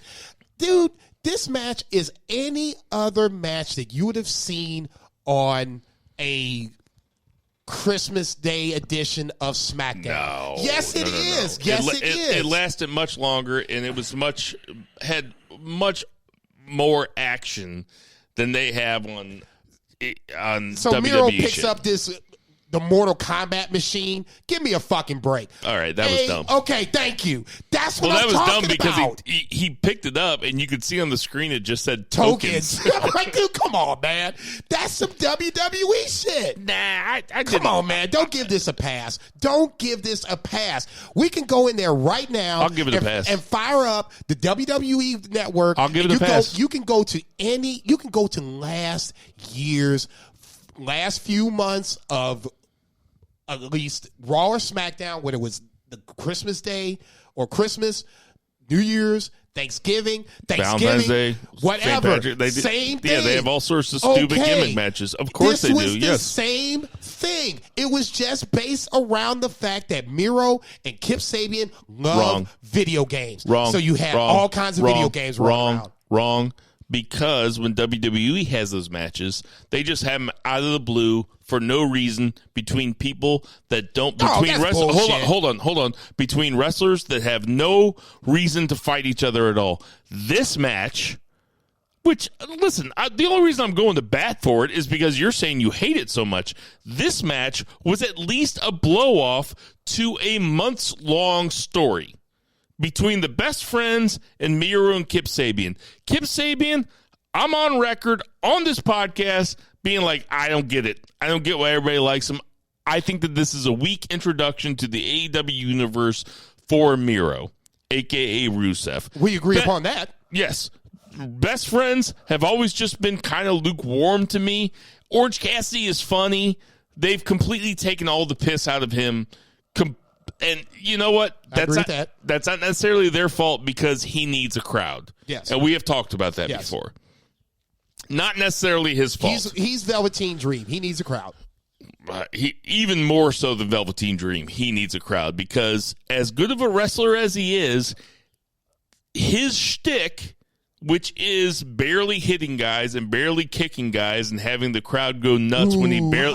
Yeah, that is there for the crowd. Agreed. And he's lost a little mojo since the Jericho feud. Of course. And hopefully he gets it back because it's not his fault. COVID's not his fault. No. Unless he was part of the Americans that were over in China that created the virus that decided to... We don't know that. I heard it came from an animal, okay? But it's not his fault. I was fine with this, and this is the same reason that I would say the exploding barbed wire match. Oh, Jesus. You're going to defend this? I'm not going to defend the result, but I will defend their propensity to do it, I guess. Like, if they feel like doing an exploding barbed wire ring match or whatever the fuck it was, and you told me at the time, you were like, if WWE did this, it would be fucking terrible. It's like, well... They would shit on it. We would shit on because WWE, in my mind, WWE would have done it worse. The match was great, but the outcome of it was worse than WWE could ever even think of doing it. At least throw in some special effects or something. Jesus Christ. CGI or some shit. Of course, it was dumber than shit. So, at the end of the day, you and I are at the end of the argument, and we're both right. I don't know. I think I'm more right on this one, but that's okay. Well, you can have it. Are we done with this? You want to move on to NXT? Please. 1, 2, 3. All right. Sorry. This is your 3 count. Go ahead. No, I was getting ready to say, jump on that shit, man. Okay, so NXT was last night, and it was the go-home show for NXT Stand and Deliver, which we still have to do predictions for. I thought that this was a great go-home show. Better than AEW Dynamite. Oh, for sure. But this was a go-home show for sure. To what they keep calling the biggest NXT TakeOver of all time. It's not. There's going to be 5 matches on each night, but it's on a 2-hour TV show, which 5 matches on NXT TakeOvers without commercials usually lasted about 2 hours and 30 minutes, 2 hours and 40 minutes, something like Give or that. take. Opened up with Cameron Grimes versus Roderick Strong. I'm sorry. Gotta admit, I marked out. Cameron Grimes is a one-of-a-kind type of performer. He is spectacular. Do you disagree? No, I don't disagree. I think I'm kind of not sold on the money gimmick. Oh, but my he's God. just. Are you serious? I'm on the fence on it. Sometimes it's funny, sometimes it's not. Wade Barrett retweeted me today, or he liked my tweet today when at the end. Well, we'll get to it later. So Cameron Grimes versus Roderick Strong. It's hit or miss. I'll just say this: for this match, it hit because it made Roddy hesitate in times where you didn't need him to hesitate. On the outside of the ring, where he was kind of taking control, and he saw one guy wearing an Undisputed shirt, the other guy wearing the Adam Cole shirt. He didn't look at it too long, but he looked at it long enough to where it was like, oh shit, Cameron Grimes took over. And then the finish was where I thought Cameron Grimes was pulling out like, some brass knucks or some shit, and it's the UE armband, and it distracts him again. He hits the cave in, and that's the win. Brilliant. It really wasn't. Brilliant. It wasn't about Cameron Grimes' gimmick. It was more about Roddy Strong not being able to focus. Dude, that's what made it work. The guy had an anxiety attack, and it made him lose the match. How often do you see that in wrestling? As a guy who's had anxiety attacks before, like 1 or 2, maybe 3. Yeah, I've had one. That's no joke. This was very relatable. Yeah. And I thought that it's a real evolution in wrestling storytelling that Roddy Strong, they're telling a story about how Roddy Strong is having a hard time with Undisputed Era breaking up that has nothing to do with Adam Cole and Kyle O'Reilly. And to me, that's pretty interesting. No, it's very good. It's now like, okay, should I be worried about Roddy? Are you going to jump on some shit? He started having a panic attack, and Cameron Grimes rolled him up. And I also think that Cameron Grimes is fucking hilarious. He's funny to begin with. Like I said, I'm just not really sold. I like the video. I like the song. Okay. I like all the other shit around it.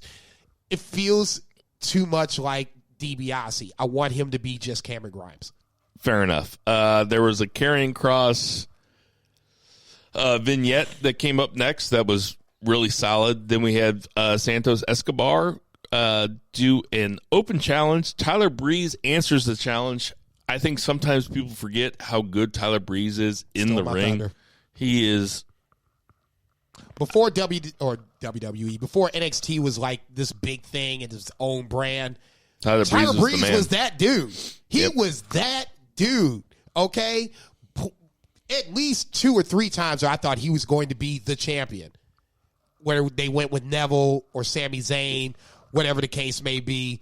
Tyler Breeze was that dude. Yeah, he was the odd man out. Yeah, so when he came out last night for the open challenge, I'm like, okay, this could work. To me, it's still kind of weird how little they use him. Unless he's back there doing something else.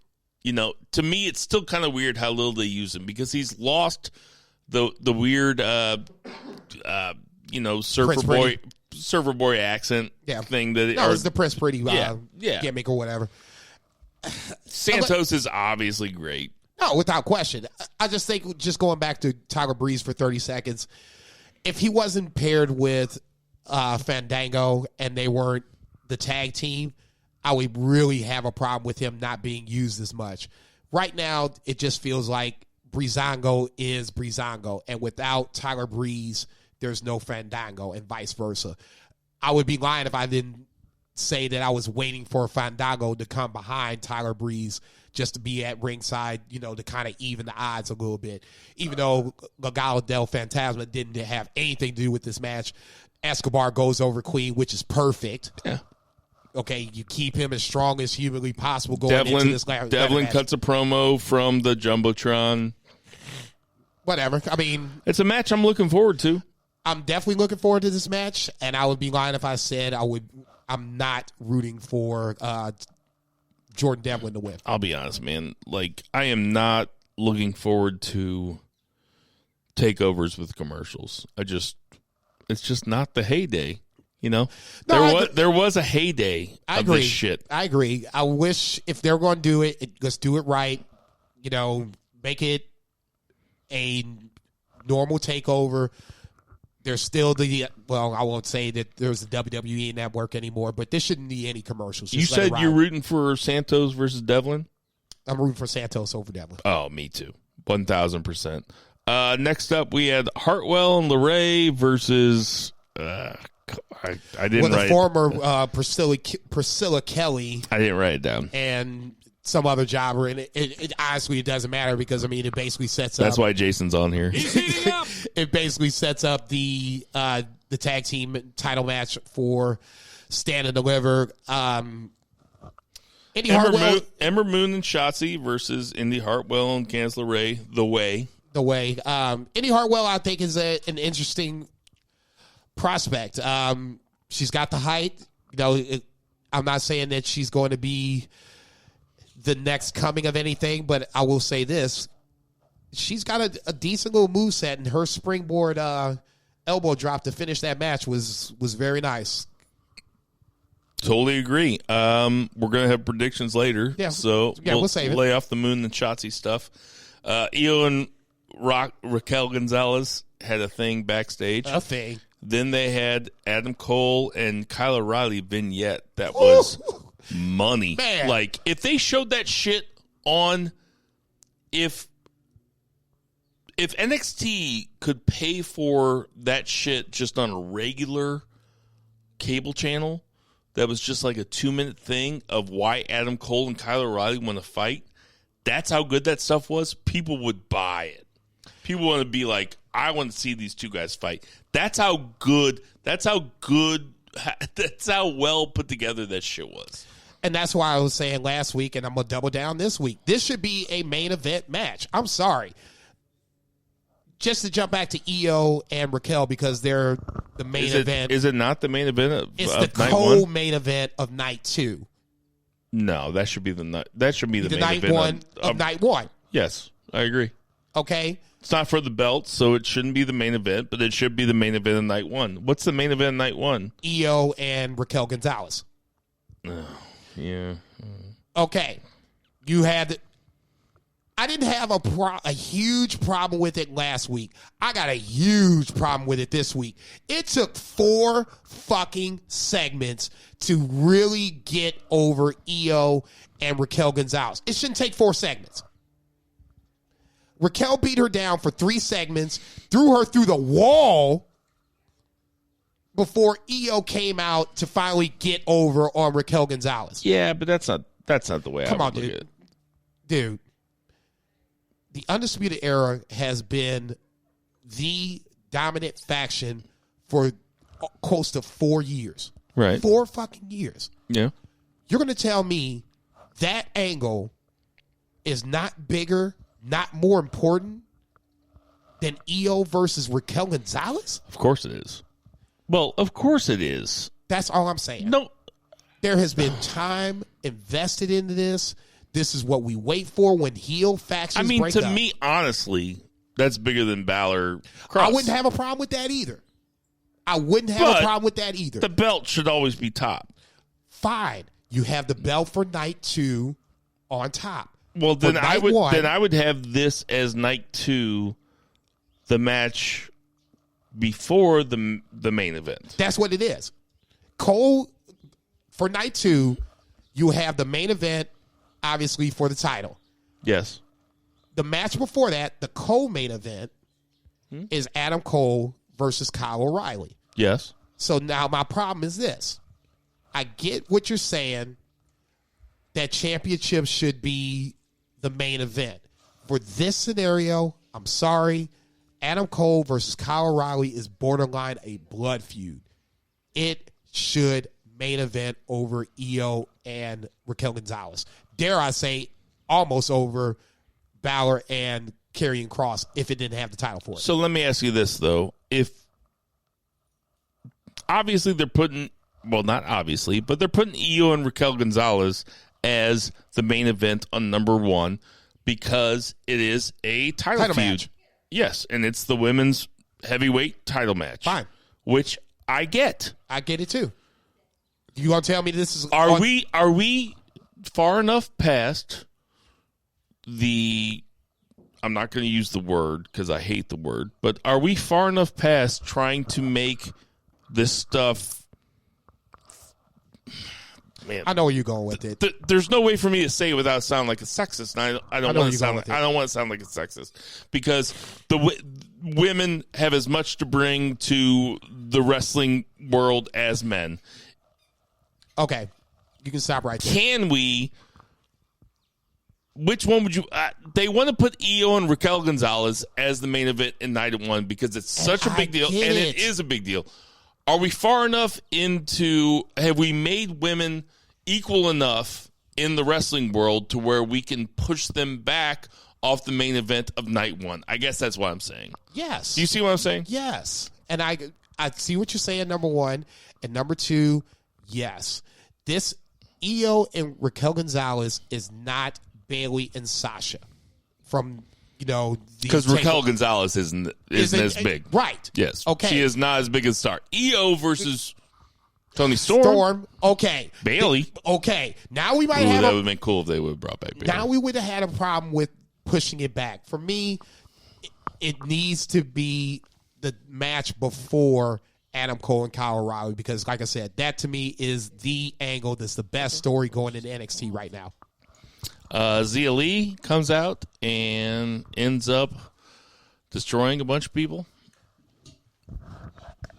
Do you have your microphone? Yes, I do. Well, this was supposed to be a tag team match, if I'm not mistaken. It was like a mixed tag or whatever, and Bio was supposed to be a part of it, and then for whatever reason they took him out of the match, and then had Zia Lee take on Kaden Carter and Casey Canizero. First off, I would have just had this all women and just let that match kind of play itself out. For me, the whole thing with the Zia Lee angle was she and Bao took all this ass kicking, and now are supposed to be, those two dudes. We haven't seen Bao come out on the men's side really much at all. Nope. And Zia Lee has kind of not been who I thought she should have been, with all these vignettes just getting their asses handed to them week after week after week. What's their... I keep forgetting what their master's name is. Mi Ling? Is that what her name is? Okay, yeah, she put the choke out on what was it, Kaden Carter or whatever, left-handed. So I'm assuming she's right. So that maybe that's a sign of her strength. But I mean, I see what they were trying to do, but they fucked it up from the start by making it a handicap match and just not letting Zia Lee just dominate. Because that's what I'm waiting for, is with this whole, torture scene for like 2 months. She shouldn't be coming out and having problems with anybody at this point. I agree that Zia Lee should be dominating. Do you think that the NXT will have a main event program in America with a chick named Io Shirai and a chick named Zia Lee? Do you think that NXT is forward-thinking enough to be able to have 2 Japanese women face each other for the NXT title? I'm just not sure they would do it without a Gaijin. Interesting question.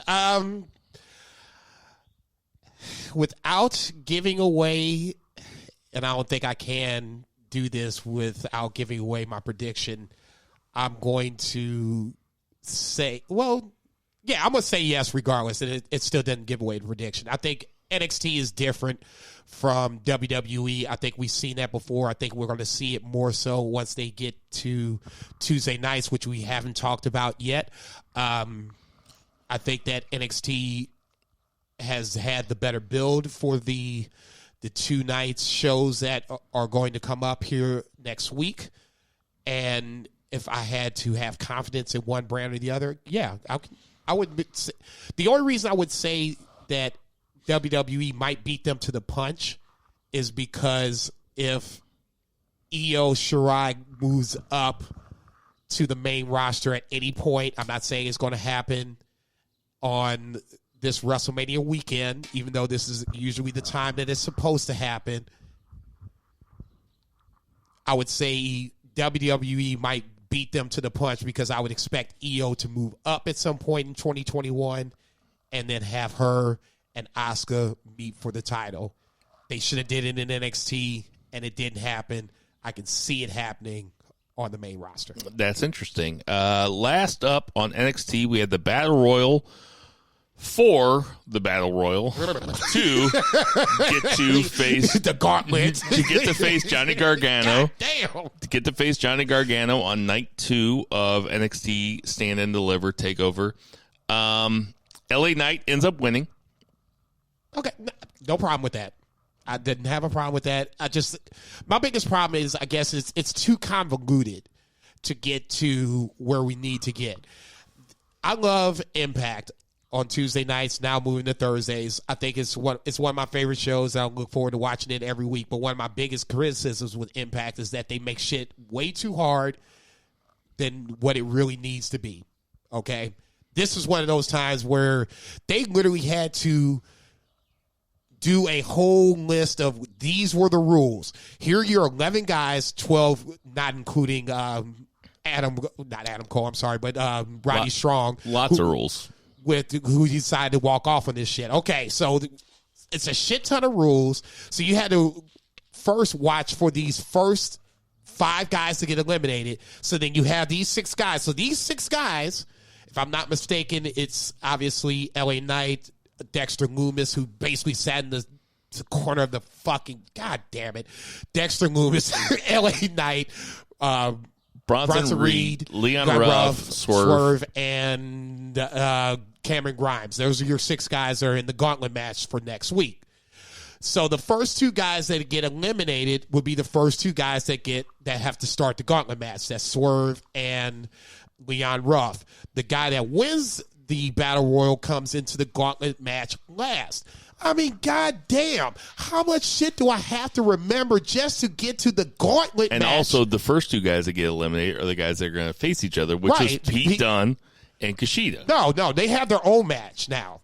They were the last 2 match. They were the last 2 to get eliminated, and now they're going to have their own match on TakeOver next week, which could steal the show. It could steal the show. It's going to be. I expect it to be great. Yes, but it's kind of one of those matches like, okay, what the fuck? It's cool, but what the fuck? It was so many rules to the point where it was kind of hard to keep up, number one. And then number 2, I'm looking over at Dexter Lumis, and he's not moving. He's not coming out. And then finally, like with 3 guys left, now all of a sudden, Dexter Lumis is making a move. Look, man, if we just gonna have a Dexter Lumis Johnny Gargano match, just have the fucking match. It's not like you can't. It's not like we couldn't just connect the fucking dots to get there. I mean, damn, you doing all this convoluted ass bullshit to have a fucking Dexter Lumis Johnny Gargano match, which I really wouldn't be looking forward to seeing to begin with. But if I had to put money on it, and we're gonna go ahead, here's a spoiler alert: I'm gonna text Dexter Lumis to win this motherfucker. I don't know why everybody hates Dexter Lumis. I think he's good. What does he do? He looks cool. Dude. Half of being a wrestler is looking cool. You gotta look cool. He looks cool. What is his character? What does he do? Is he like he's a serial killer babyface? No. What does that even make sense? No, of course not. Wrestling is fun. This is not fun. This is silly. Okay. This is silly. So then you have LA Knight. The last 3 are LA Knight, Dexter Lumis, and Cameron Grimes. Cameron Grimes, whips out. Now this is funny. He whips out a roll of dollar bills, $20 bills, and he says, "I'll pay you guys. You go this way. You go this way. You guys eliminate yourselves. I'll pay you. He starts making it rain. They beat the shit out of him. Wade Barrett has a line that made me laugh out loud. He goes, I just made $3,000. Which I put that on Twitter. Stu Bennett, Wade Barrett liked it. Shout out to Wade. I know he's listening right now. That's right, goddammit. Also, we don't talk enough about Wade Barrett. He is really good on NXT. He was good on NWA Power, and that's what I was like when he came to He's been good ever since he came in. He could talk. He can wrestle too. And Bad News Barrett was good. One of my biggest problems with John Cena is when he took out the Nexus by himself. Yeah, I know. It was weak. Okay. That destroyed the Nexus. Wade Barrett talks about that all the time. Well, not all the time, but he talks about it in some interviews. I'm sure you can find that. And that was pretty much the downfall of Wade Barrett, Bad News Barrett, King Barrett, whatever the case may be. Then they had a very creative ending to the Battle Royal where LA Knight, Dexter Loomis was standing on the apron. LA Knight came through, got thrown through the middle row, and then eliminated Loomis, who came over the top, who was standing on the outside. And then went back in. So now we have LA Knight, who is going to be the last entrant in the gauntlet match on night 1 for Stand and Deliver. Hope everybody is following along. Yeah, right. It's pretty hard to remember.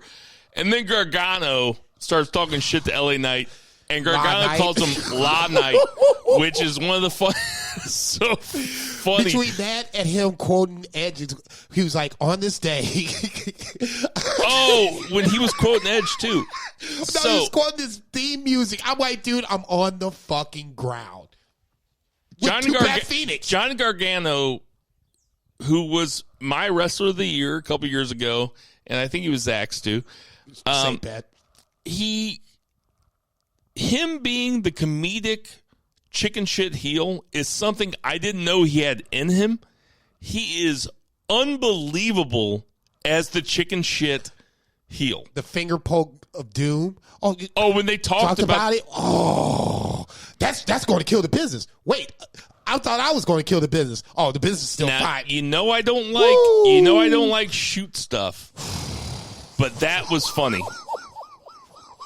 Johnny Gargano and Austin Theory really have something going on here. They have a nice little chemistry. That's really good. And then you thought that was the end. LA Knight's being, he's going to be the last one in the gauntlet match. And then Io Shirai comes out and destroys all the women.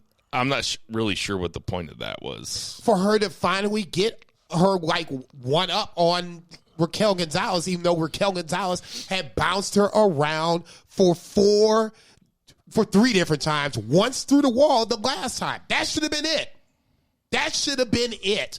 And that's why I have a huge problem with people saying that Io and Raquel Gonzalez should be the main event. They should not be the main event. I don't understand what people don't get about Adam Cole and Kyle O'Reilly.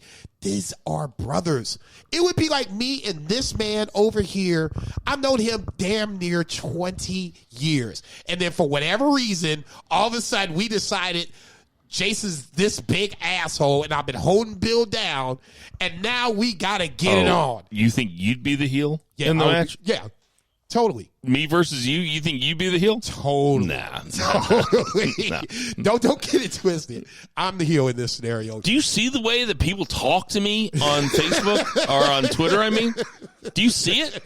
Trust me, I get my own fair share. They have no respect. I get my fair share of heat, too. It's like they don't even listen. I'm not even going to talk about it, though. That's going to do for our 3 counts. 1, 2, 3.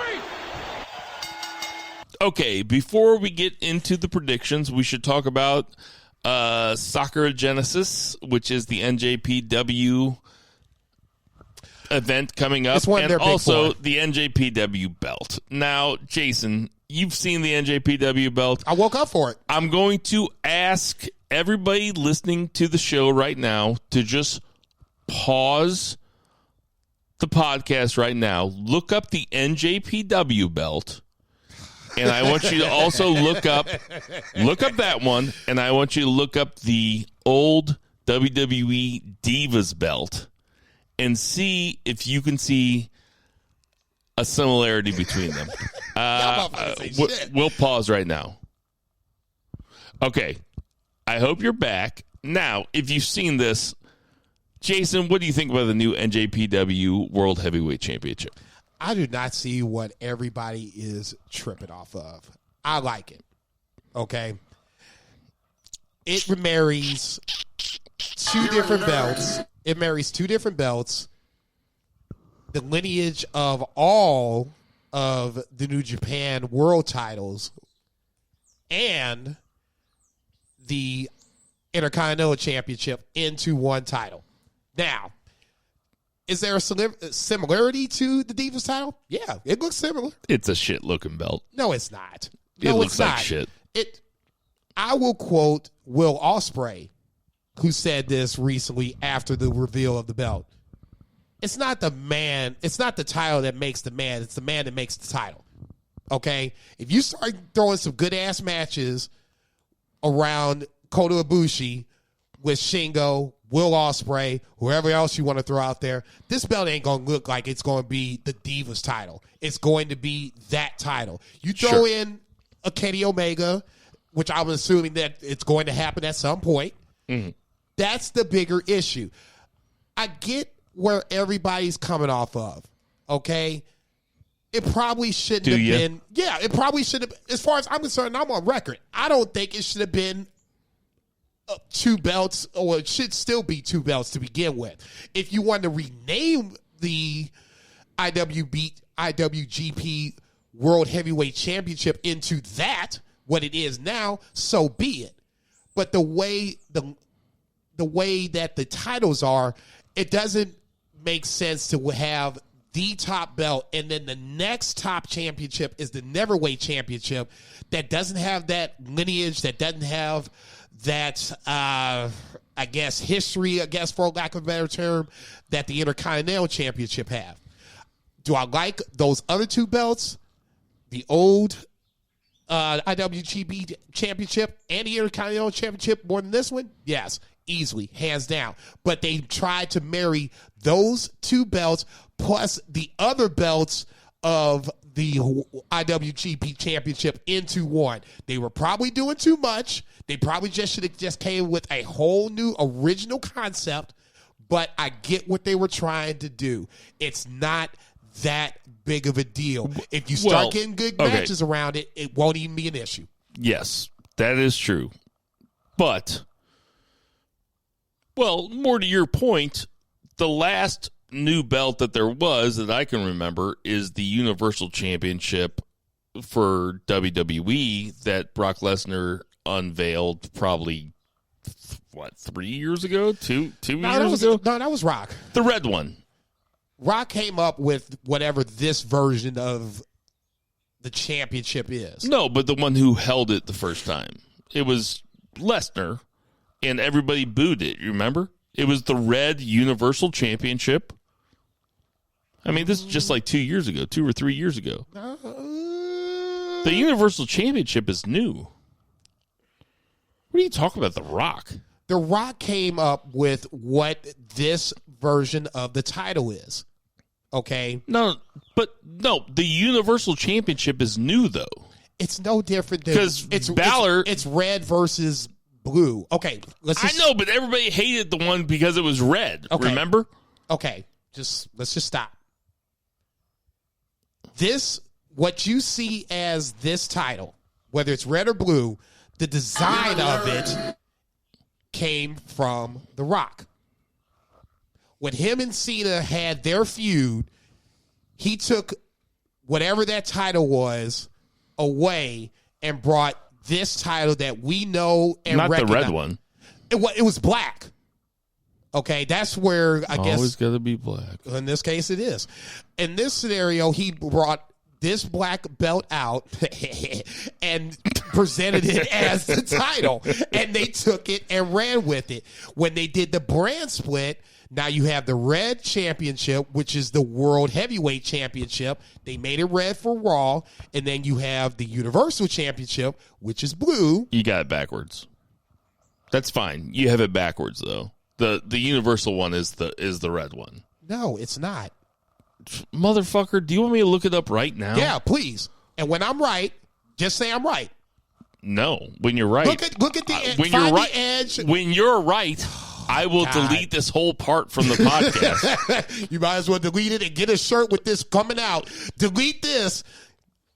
Go ahead, take a good look. Well, keep talking, everybody. What's the main event for night 2 of WrestleMania? It's Daniel Bryan, Roman Reigns versus Edge for the Universal Championship. Bobby Lashley has the WWE Championship. Yeah, but that's not even what I'm talking about, though. Hold on. When I put in Red Belt, it's talking about this David Mamet movie with Allen. No. Okay, the red belt is for Raw. That has the WWE Championship. That's Bobby Lashley versus Drew McIntyre versus the blue belt that's on SmackDown, which is the Universal Championship that has Daniel Bryan versus Roman Reigns I don't even versus know what to look up Edge. here. Look up Universal Championship. Look up WrestleMania 37. Good Lord. Do I have to do everything myself around here? This is ridiculous. This is a great pod. It should be. People should be laughing at you because they know I'm right, and you're just dragging this thing on out to make it more harder to just say, hey, you know what, Jason? You're right. It's okay. You can say it. It's okay. I hear it quite often. Hold on a second, everybody. No, it's fine. Look, I could do 2 things at once. No, trust me, I will talk to the people. You know what? This is why I would say I'm the heel, because I will step on this man's neck and know that I'm right and continue to say that I'm right. Okay? It's hard to be this guy all the fucking time with the weight of the world on my 2 shoulders to say that I'm right. But you know what? I have confidence in myself to say, Jason, it's okay. You're 5'7", 170. This world might be a little hard. It might be a little racist. It might be a little sexist. You just got to shift your shoulder a little bit. Pick that joker on up and move real slow. It's just kind of like a fat glass of Chardonnay that's filled to the rim. You just can't walk with it real fast. You just got to walk real slow. Take your time with that bad boy. It's okay. It has to be a good guy and a bad guy here around here sometimes. I'm the bad guy. People might like me. People might think I'm funny, but don't get it twisted, people. I'm the heel. I will stab Bill Vagey in the back and twist the knife and giggle it versus Bill that might just beat somebody behind and just leave him there laying. No. I'm not that guy. A true heel beats and then destroys. Make sure you left laying, kind of like the way that Pinnacle left. What? That's the universe. No, see, that's before the brand split. That's before the brand split. That's before the brand split. Finn Balor, obviously, is the first Universal Champion. Okay, that's not what we're talking about here. No, it's not. Okay, what was I talking about? I said that we have 2 championships. Two championships. I don't care how many championships we had. What I said was the last time we had an argument about the way that the belt looked was the time that Finn Balor debuted the WWE Universal Championship. Okay, well, you didn't say Finn Balor, so that's part of the problem. And it was red, and everybody fucking booed. Cactus Jack was there. Okay, I'll give you that. There's the problem. You didn't say Finn Balor. I'm going to count that as a victory for me. Whatever, dude. That's good, dude. Oh, we already did the 3 count. This is banned from Ringside. There ain't no victory for you. You just fucked this shit up. Get your facts straight, and we wouldn't have this soliloquy that goes 10 minutes. I'm going to take that victory. I'm sure. Listen, I was back there pissing, looking up shit on my phone. I heard you rattling off shit. People are going to love that. Sorry, I'm right.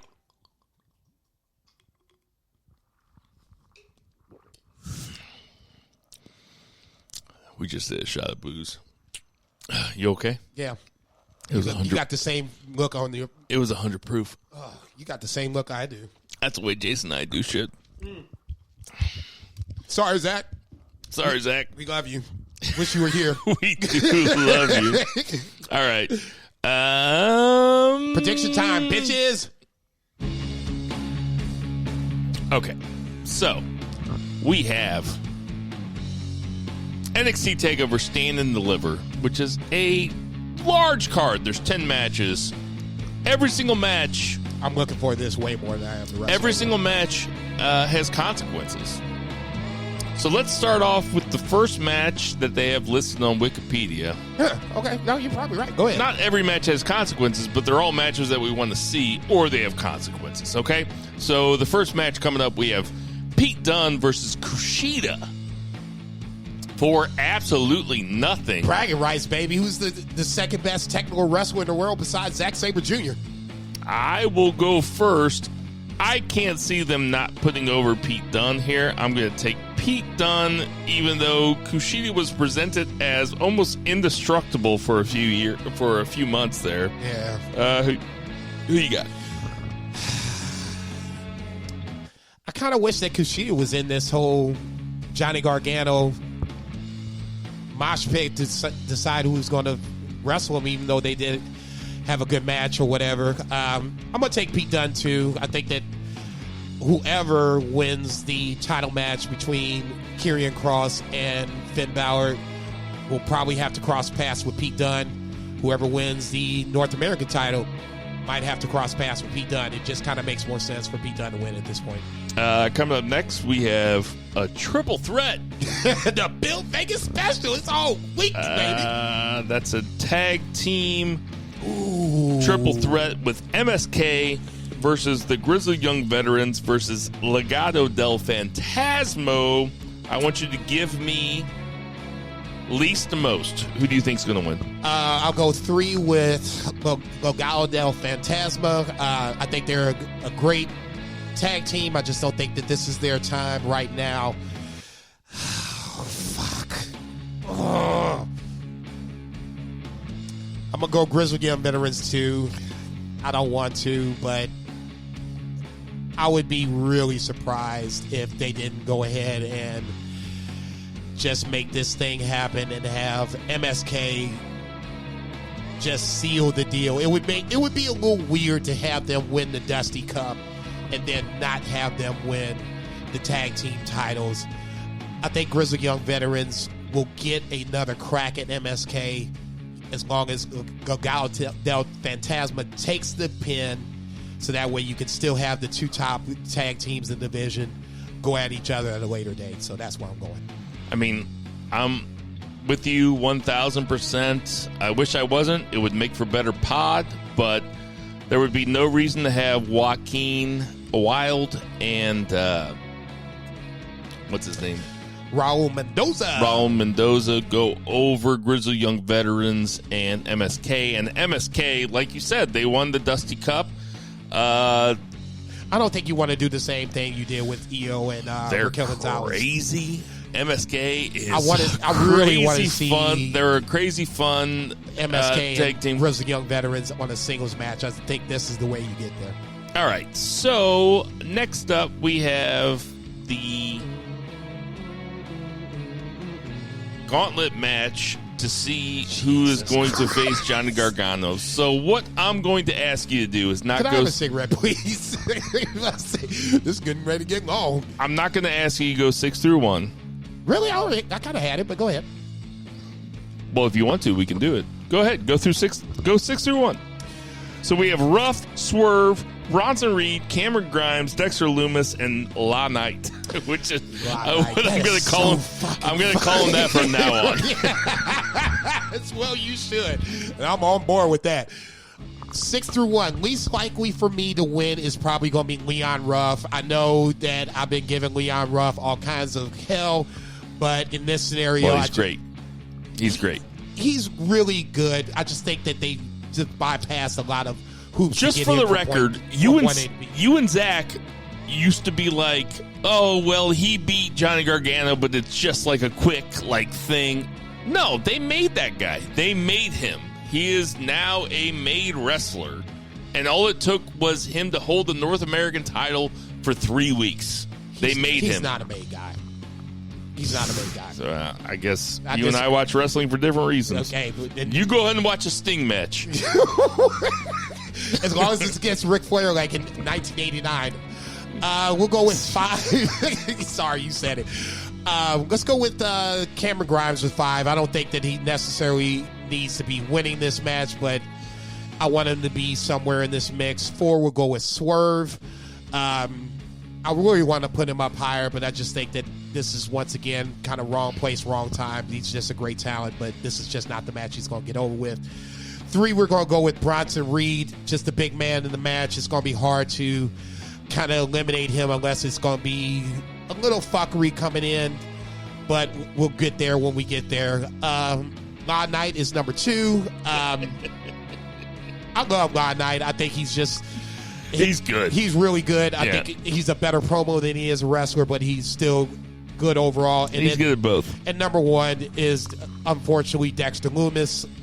We haven't had their match with him and Johnny Gargano yet. I think it's just time.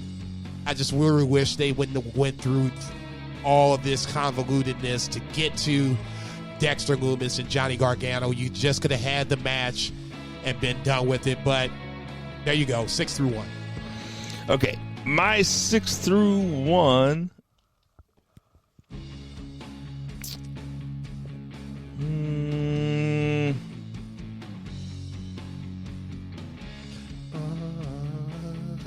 Okay, I'll go Swerve last. I'll go Ruff second to last. I'll go LA Knight fourth to last. I'll go Cameron Grimes third to last. I'll go Dexter Lumis second and Bronson Reed first. And I wouldn't be surprised if Bronson Reed took this belt off of Johnny Gargano. They had LA Knight come in, and LA Knight lost to Bronson Reed on his first match.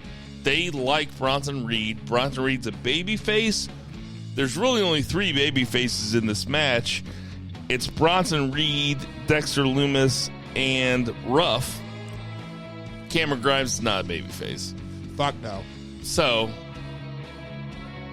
okay. I'll take Bronson Reed. No, I don't necessarily have a problem with Bronson Reed. I wonder if they missed the boat with Bronson Reed, kind of like Braun Strowman. When Braun Strowman was hot, there was a title. No. There was a chance to at least have the title on him before this whole nonsense with the swap match or whatever. Bronson Reed's still he is still being heated up. Okay. He has not been cooled down, in my opinion. No. Him going over Law Knight was a big deal, especially when Law Knight was coming in hot, and he shouldn't have been losing. I love this shit. He shouldn't have been losing to Bronson Reed, but once Bronson Reed went over Law Knight, I think that was a good sign, so I don't have a problem with that. That Law Knight shit kills me. Dude, all right. So here's a big one. A really big one. Walter versus Tommaso Ciampa. Now, this is a match that... Jason, tell the people what shirt I'm wearing. I'm wearing my Ciampa shirt. Yeah, no question. I'm wearing my black card shirt right now. So we have... The promo was just on point. Unbelievable. Because it was like...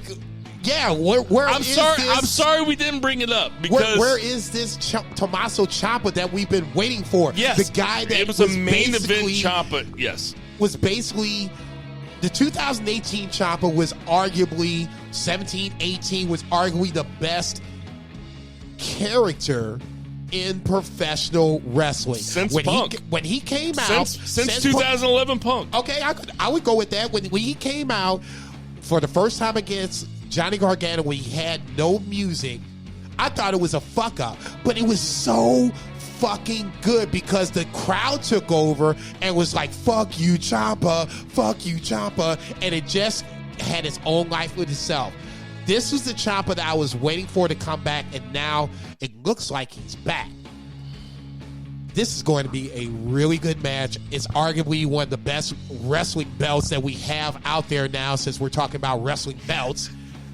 It's for the UK Championship. So who you taking? I got to take Walter. I got to. Of course you're taking Walter. I'm taking Walter also. Would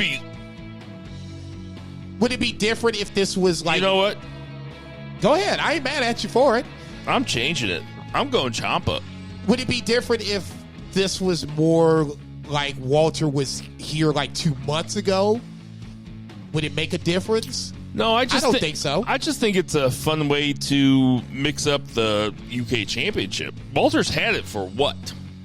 He's broken Pete Dunne's record. 2 years? It's going on 3 now, which, you know, obviously COVID has something to do with it, but it's kind of an indictment on the NXT UK product as well.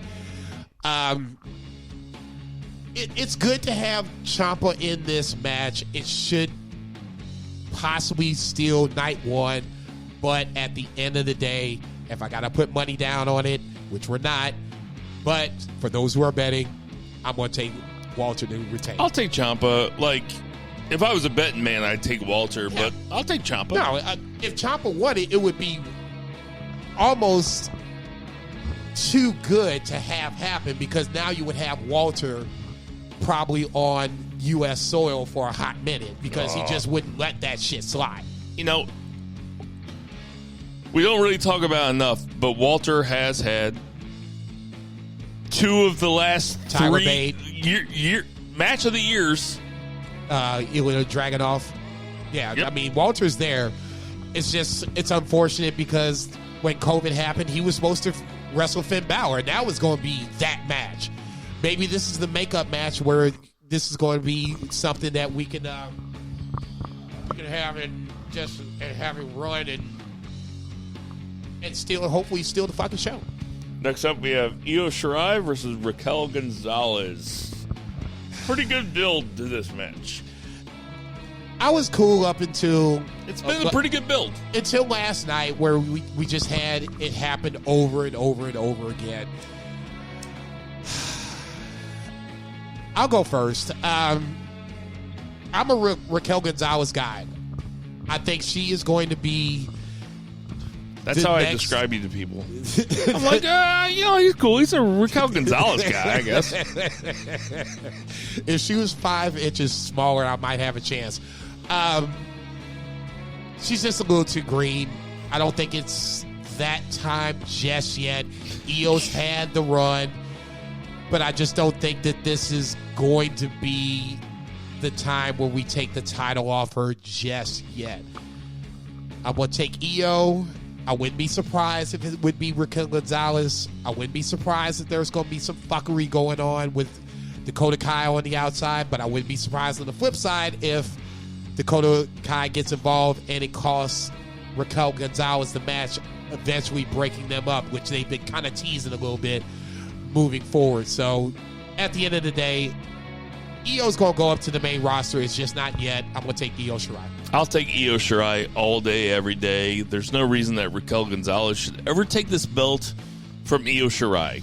Io Shirai is, arguably the best women's wrestler in WWE and should not have it taken from her. Asuka had this for a long time in NXT, and that's how much I respect Io Shirai. I fucking love her.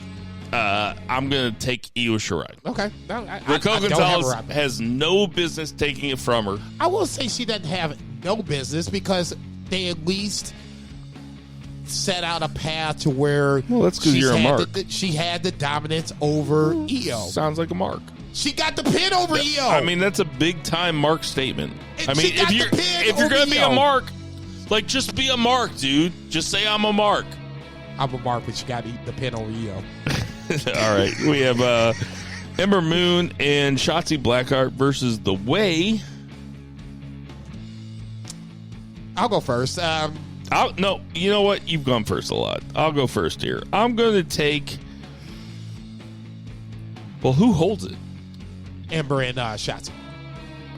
Yeah, I'll take them to. I'll take them to retain. As much as I would like to say, I would want to say that the Way would take this. I can't.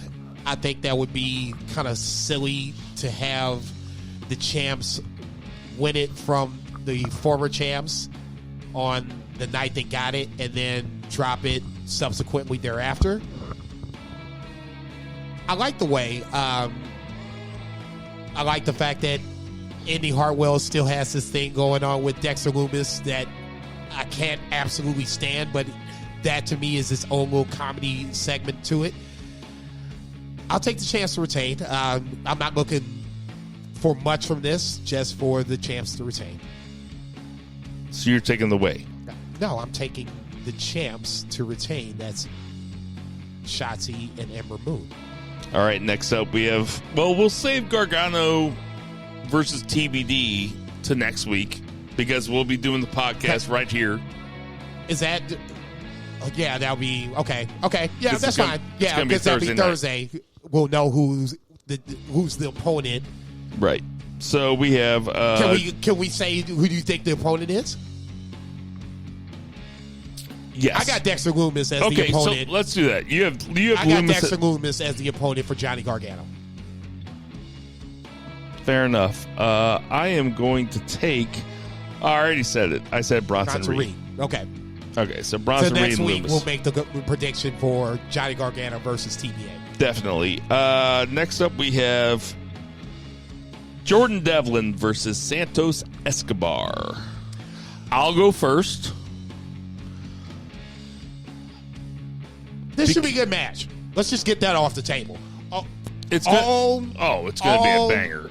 It's going to be a banger. All speaking out movement aside, this should be a good match. Jordan Devlin is being presented as the babyface. Santos Escobar is being presented as the heel. Okay. Well, no, I'm not saying that I disagree. I mean, with that. he's brown. He's not white. No wonder that Velveteen Dream hasn't come back. Fuck. Stupid, he's brown. Everybody knows that I'm not joking. I'm actually racist, and I like the white people to go over. And in this case, that's what everybody gets that, right? I think so. I would like to think so. I'm going to take Escobar because he's the fucking man. I think that he will one day have the NXT heavyweight belt. Yeah. That's how good I think he is. I think Jordan Devlin is a fun wrestler, a very good wrestler. I've watched, probably 5 matches with him, and he fucking rules. Escobar is a bilingual guy that can take WWE, can make WWE a lot of money, and I love him as a heel. I'm going to take Escobar. I'll be honest, I'm torn. I've seen Jordan Devlin plenty of times. I am a huge fan of Jordan Devlin in the ring, but to me, he's like Ben Roethlisberger. I love him on my team, but he's just not a good human being. You love him on your team, but you'd never let him take your sister out to dinner. Anywhere close. I mean, he would you let me take your sister out to dinner? Yeah. Quickly. I'll pay them. Good. Take my credit card. I can sell out. Have a good time. Shit. I get laid, motherfucker. Not with my sister. I don't think she deals with the Caucasian, if you will. That being said, I'm going to take Santos. She never met me. She hasn't met you. You are a charming motherfucker. I'm going to take Santos Escobar as well. I won't go as far as to say that this is going to be a long-term WWE project where he goes up and conquers the main roster. But for NXT purposes, I think this is probably the smart move. I don't think you really want to have Jordan Devlin be the champ on a 2021 platform where he's just come away from being accused of sexual assault to a woman. This is a good time to have a great match and have the titles go to Escobar, and you can move forward. I'm going to take Santo Escobar. All right, so there's only 2 matches left. You know, they say that the main event can't be Adam Cole versus Kyle O'Reilly, but it's going to be the main event here. So we're going to go Finn Balor, Karrion Kross. Okay. First, I'll go first. This is a tough one because Finn Balor is a very strong champion, and of course they want the belt on Finn Balor, but the money is made in the chase. I'm going to go Karrion Kross.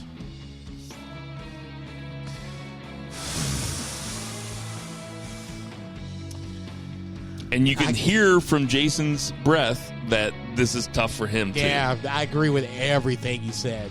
Every fucking thing you said. In the spirit of being just different, I'm gonna take Finn Balor. I'm not sure how this is gonna happen. Why would they? Why would Karrion Kross not win, though? If you protected him in just a weird form or fashion, maybe Pete Dunne comes out and gets involved. That could happen, especially if he wins against Kushida, which I predicted. I'm gonna take Finn Balor. I'm just gonna do it. There's no. You feel good about it? To me, it's a coin flip either way. It really fucking is. I agree. I wouldn't be surprised if Finn Balor won, because we've seen just that fluky, I won't say fluky shit, but we've seen it happen where someone who's dominant, that's the champion, that's the favorite, has lost the match. I'm going to go with Finn Balor on this one. It's a coin flip. I'm not going to be mad whoever wins. I just want to see a good-ass match. Let the best man win. I'll go with Finn Balor. All right, last match, and you're going to go first on this one. For sure. Is Adam Cole versus Kyle O'Reilly.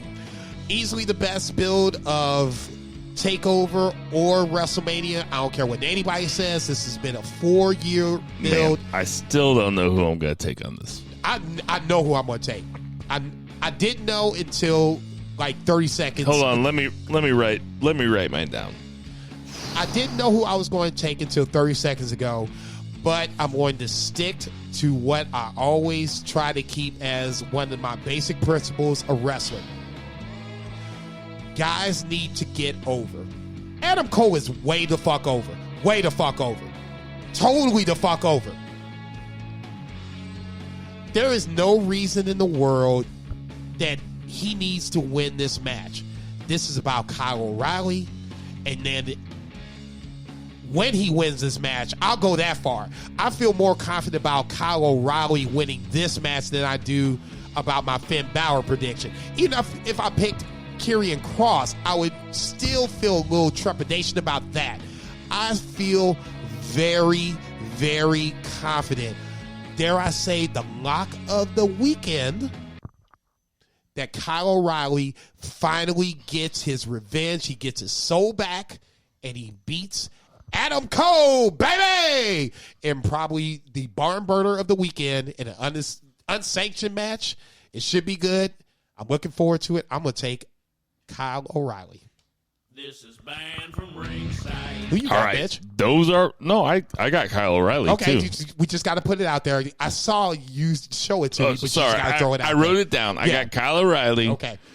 I just wanted to let you put it out there. We got some birthdays this week. Not a whole lot. Randy Orton is 41. Just a little bit younger than me.